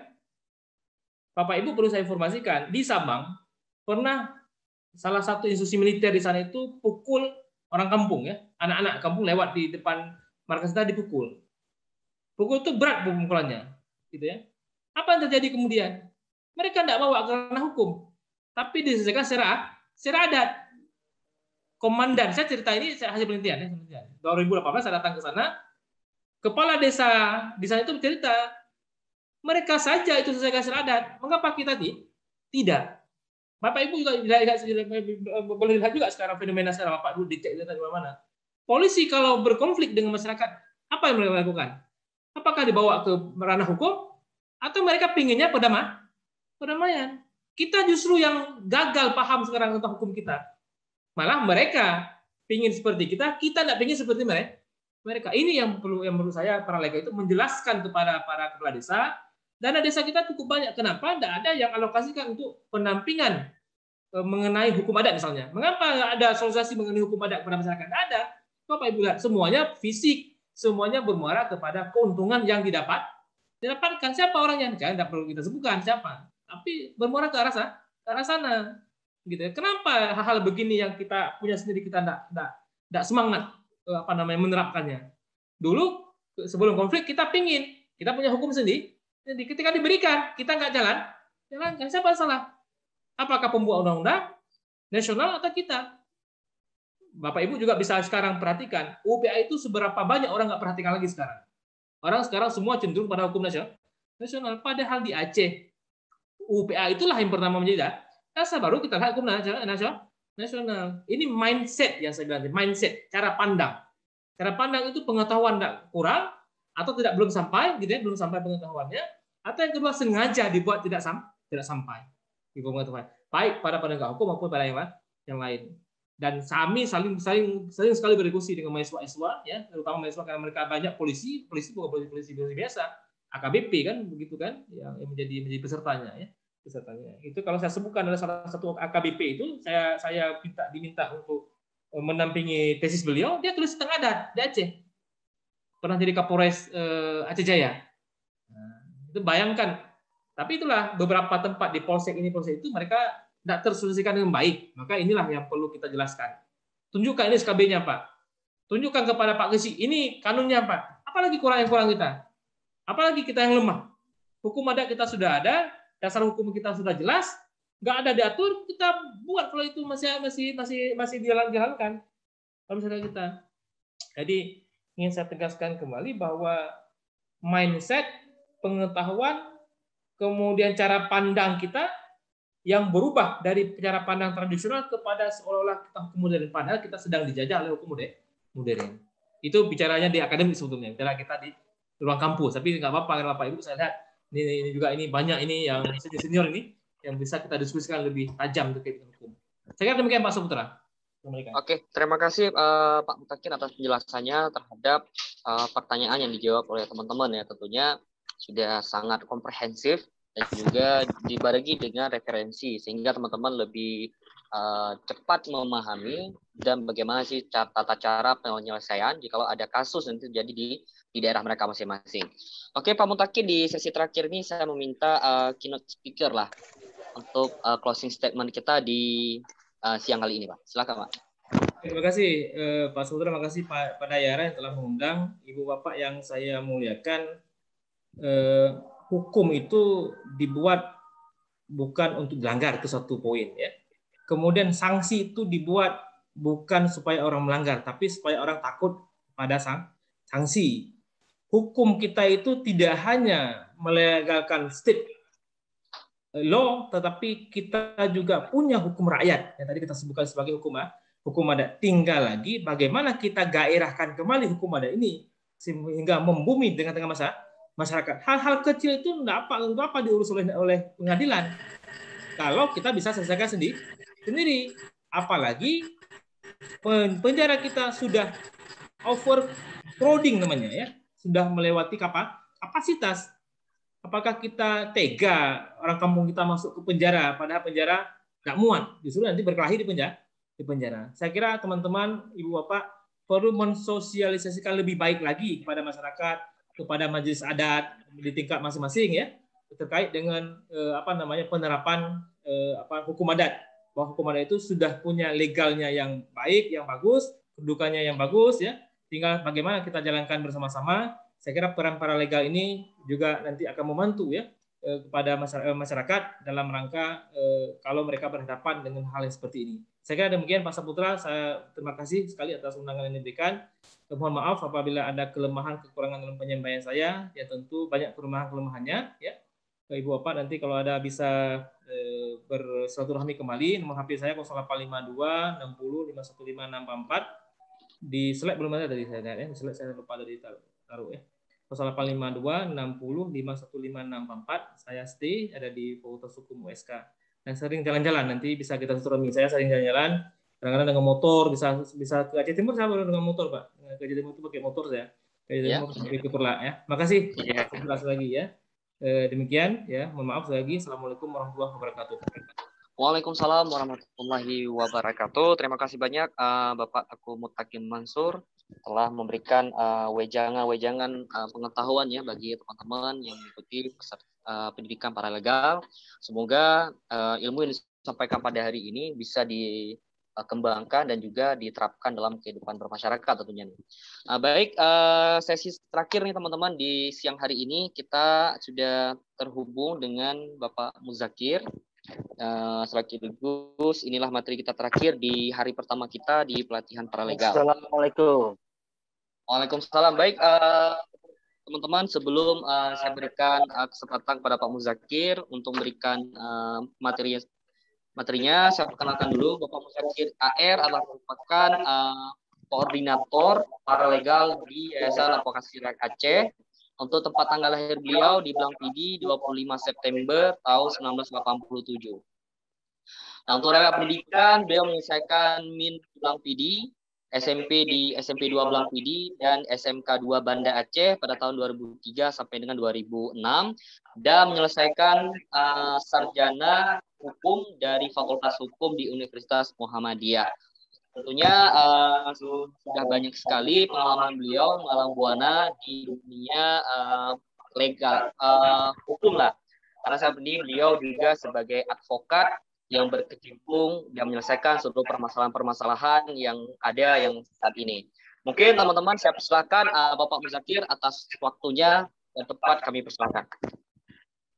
Assalamualaikum warahmatullahi wabarakatuh. Makasih pada Syarif.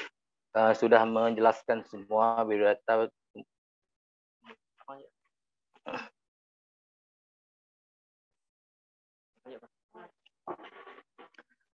Makasih banyak pada moderator Pak Syarif sudah menjelaskan semua. Tapi ini kan cuman dari Pak Setiawati, dari Dokter tadi Dr. Mutakin sangat jelas semua untuk menjelaskan semua. Dalam masalah pengertian paralegal juga sudah sangat jelas.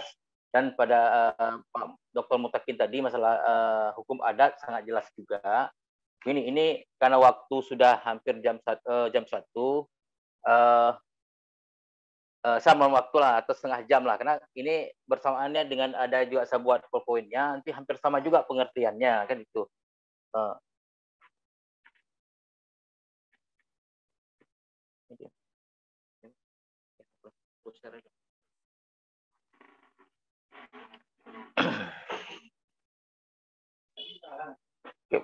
Kepada Bapak Ibu semua, apa masih ada tuh? Masih terkonek, tersambung atau bagaimana tuh? Karena udah jam 1 nih. Saya mau dengar suaranya nih Pak. Apa Ibu? Siap, aman Abang Dal, lanjutkan. Ya. Siap, aman. Ya, siap. Masih tersambung, luar biasa penjelasannya. Terima kasih. Ya, masih tersambung. Oke, Pak Muzakir, silakan Pak Muzakir. Hati-hati jalan bawa mobil, semoga sampai tujuan.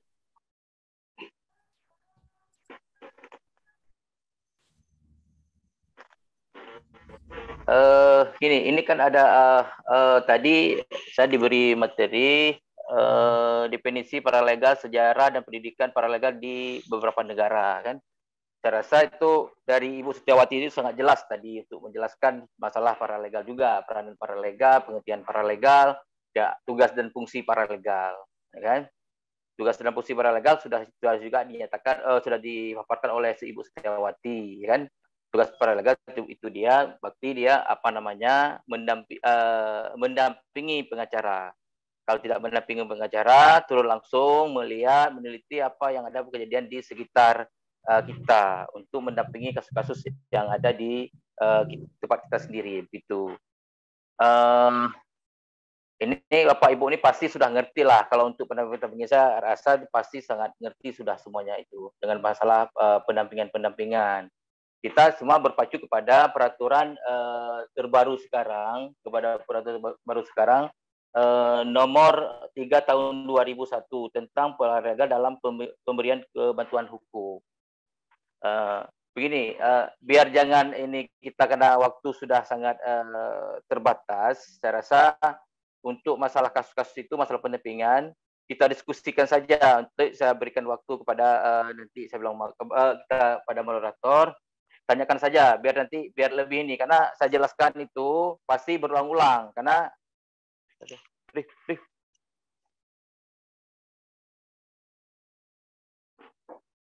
ya, Bang.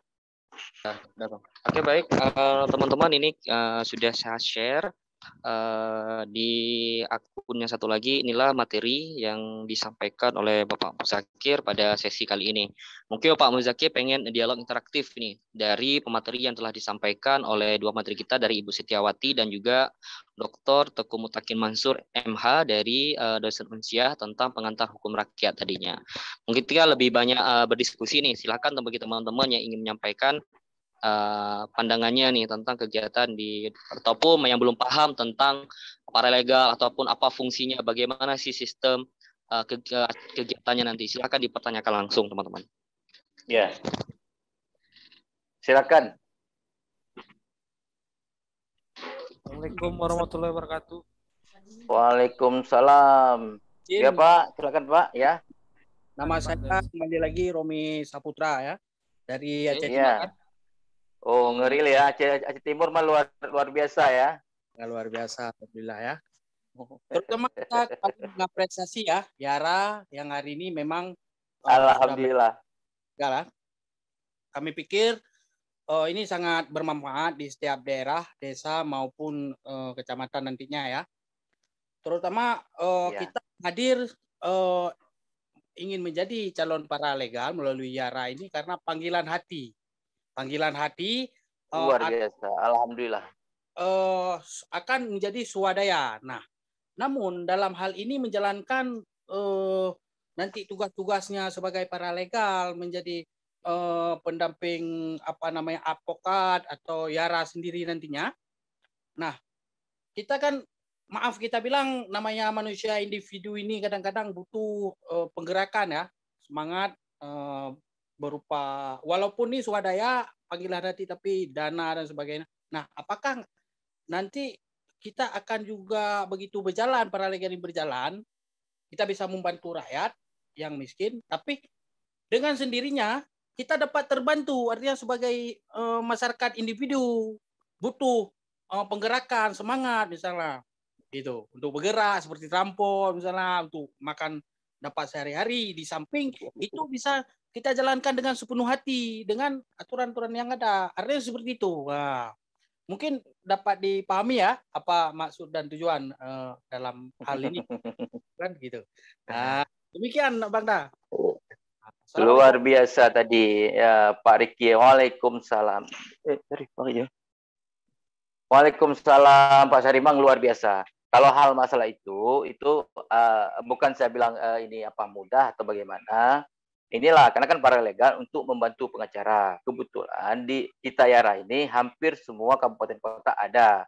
Karena nanti sehabis pendidikan paralegal ini nanti kan didampingi oleh mentor-mentornya. Mentor-mentornya itu dari Yara dan itu pengacara. Dan itu kalau bicara masalah uang minyak atau bagaimana itu, nanti kan lebih baik kan bergabung dengan, bukan lebih baik, karena kebetulan ada YARA di daerah-daerah, kita bergabung aja di daerah-daerah itu, di YARA perwakilan, gabung, biar itu lebih mudah. Kan ada pengacara, nanti ada non-litigasi, litigasi, dan ada hal-hal lain yang dipegang oleh pengacara, bisa didampingi oleh paralegal, kan itu. Kalau bicara masalah akomodasi apa-apa itu kan nanti tertampung di situ. Begitu Pak Riki lu sementara. Karena gitu gini, mohon maaf Bapak Ibu, kalau saya ini kan bersentuhan langsung bisa dikatakan tiap hari dan setiap saat kan ada dalam grup. Nanti mentornya memang ada beberapa mentor nanti yang dibagi oleh ketua YARA pusat langsung. Siapa yang mendampingi nanti para legal yang ada di seluruh Aceh. Nanti dibagi.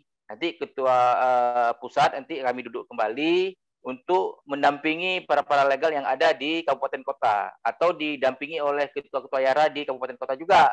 Kebetulan ketua YARA di kabupaten kota itu pengacara juga. Kan lebih mudah itu, lebih tersambung gitu. Karena tingkat kami aja yang pengacara tetap ada bedah-bedah kasus juga. Ada para legal perlu juga pendampingan. Begitu Pak Riki. Halo? Oke, teman-teman tadi udah jelaskan Bapak Ibu tentang yang pertanyaan dari Bapak Roni oleh Bapak Ibu. Mungkin masih ada pertanyaan dari teman-teman, kita diskusikan nih di sesi terakhir kita ini. Ya, itu tentang. Oke, silakan Pak. Masih dari Aceh Timur. Dengan ini tanggapan saya. Luar biasa Aceh Timur lagi ya. Ya, kegiatan ini sangat bermanfaat. Kalau bisa para legal ini memang dapat difungsikan sebagai sebagai advokasi untuk penerapan yang ada di Aceh. Jadi hasil dari advokasi itu akan kita perjuangkan untuk diterapkan sebagaimana yang harus dijalankan di Aceh. Terima kasih.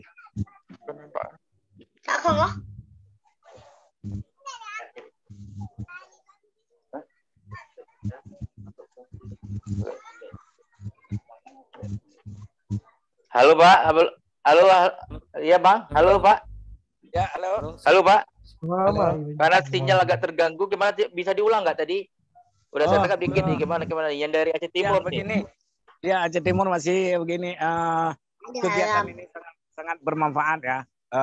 Kalau menurut saya dengan perekrutan para legal ini memang benar-benar difungsikan sebagai perpanjangan advokasi YARA untuk memperjuangkan penerapan hukum sesuai dengan UUPA di Aceh gitu.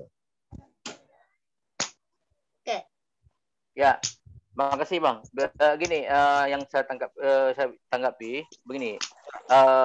Kita kan sudah saya katakan tadi, kita ada di semua kabupaten kota kan. Ya, tiap kasus itu kita akan diskusi nanti. Diskusi kan ada mentor-mentornya di situ nanti. Mentor-mentornya siapa yang ditunjuk untuk kan kita bagi ini ada hampir 70 orang. Nanti dibagi siapa yang pegang atau dibagi per 10 orang atau nanti itu keputusan nanti kami rapat dulu bagaimana. Biar terarah nanti para legalnya kemana mau nanti berdiskusi atau diskusi langsung begitu. Yang begitu Bang. Ya, oke, terima kasih. Ya, terima kasih Bang. Melu Bang. Halo, yang lainnya bagaimana? Baik, Melu silakan Pak.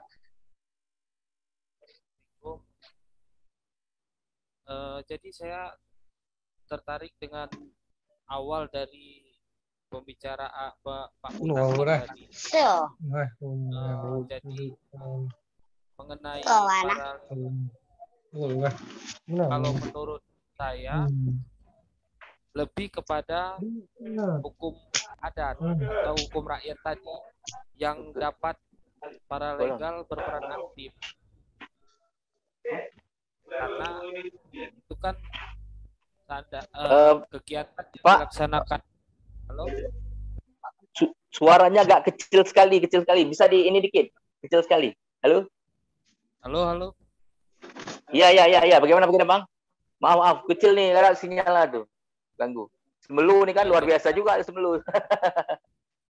Jadi kalau menurut saya paralegal ini malah lebih berperan di hukum adat tadi atau hukum rakyat tadi, karena itu untuk membuat akan menjelaskan kepada masyarakat tentang hukum adat yang berlaku di masyarakat dan memberikan kekuatan kepada kepala desa atau kecil bahwasanya setiap kasus yang terjadi itu di wilayah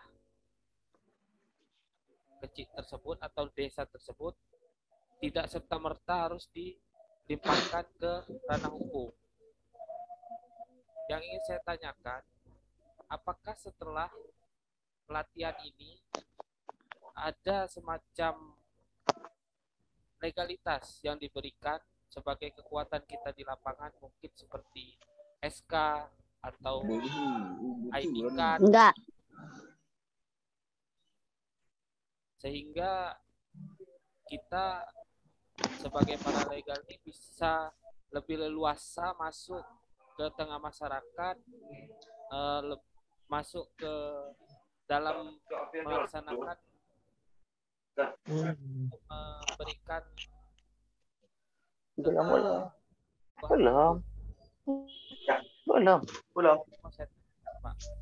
ya. Waalaikumsalam. Assalamualaikum warahmatullahi wabarakatuh.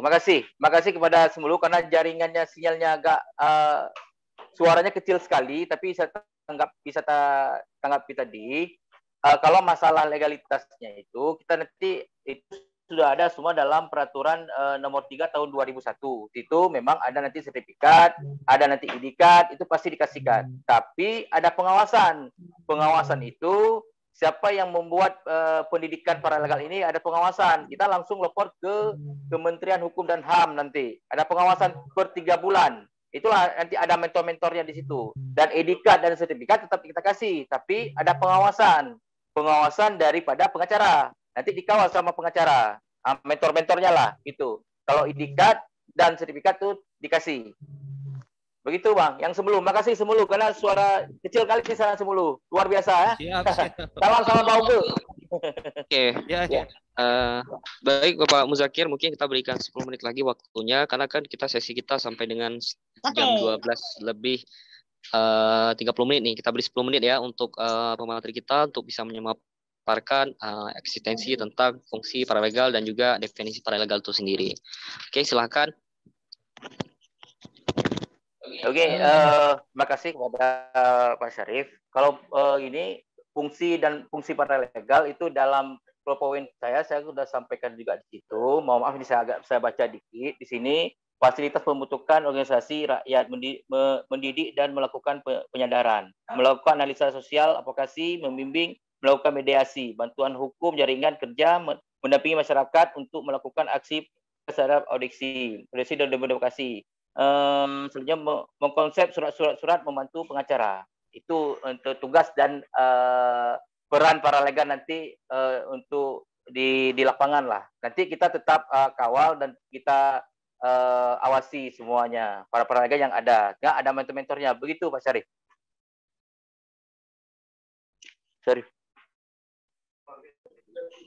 Oke, baik Pak Muzakir mungkin sudah disampaikan nih tentang mohon maaf Pak Syarif dikit.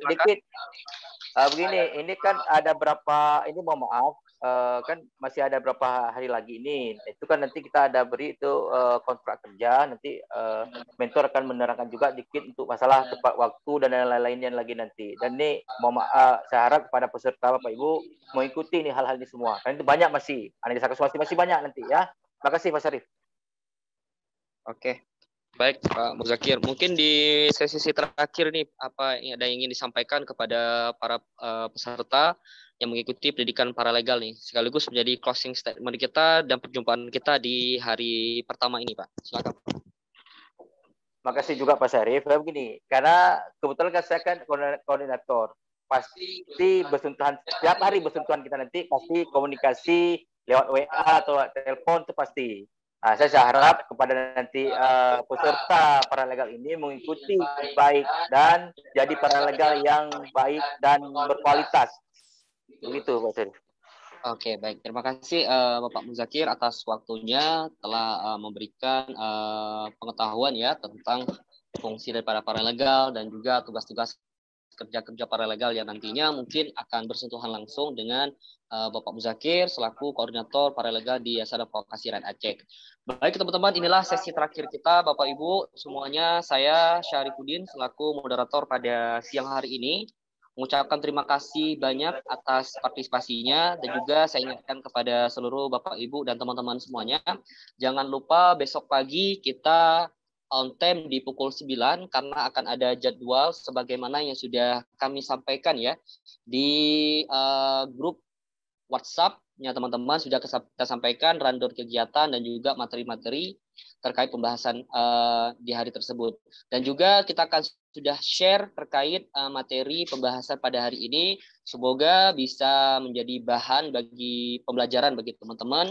Dan juga saya berharap partisipasi daripada teman-teman harus lebih aktif ya untuk menanyakan pertanyaan-pertanyaan yang kritis yang tentunya itu menjadi suatu alat bagi teman-teman nanti ketika terjun di lapangannya. Baik, terima kasih teman-teman atas waktunya di hari ini.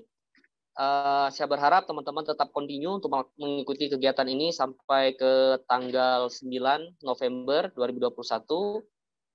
Dan juga tentunya bisa menyerap seluruh ilmu-ilmu yang disampaikan oleh pemateri-pemateri yang sudah disediakan oleh para panitia. Mungkin ini saja dari saya Syarifuddin selaku moderator pada hari ini. Saya pamit undur diri. Wassalamualaikum warahmatullahi wabarakatuh.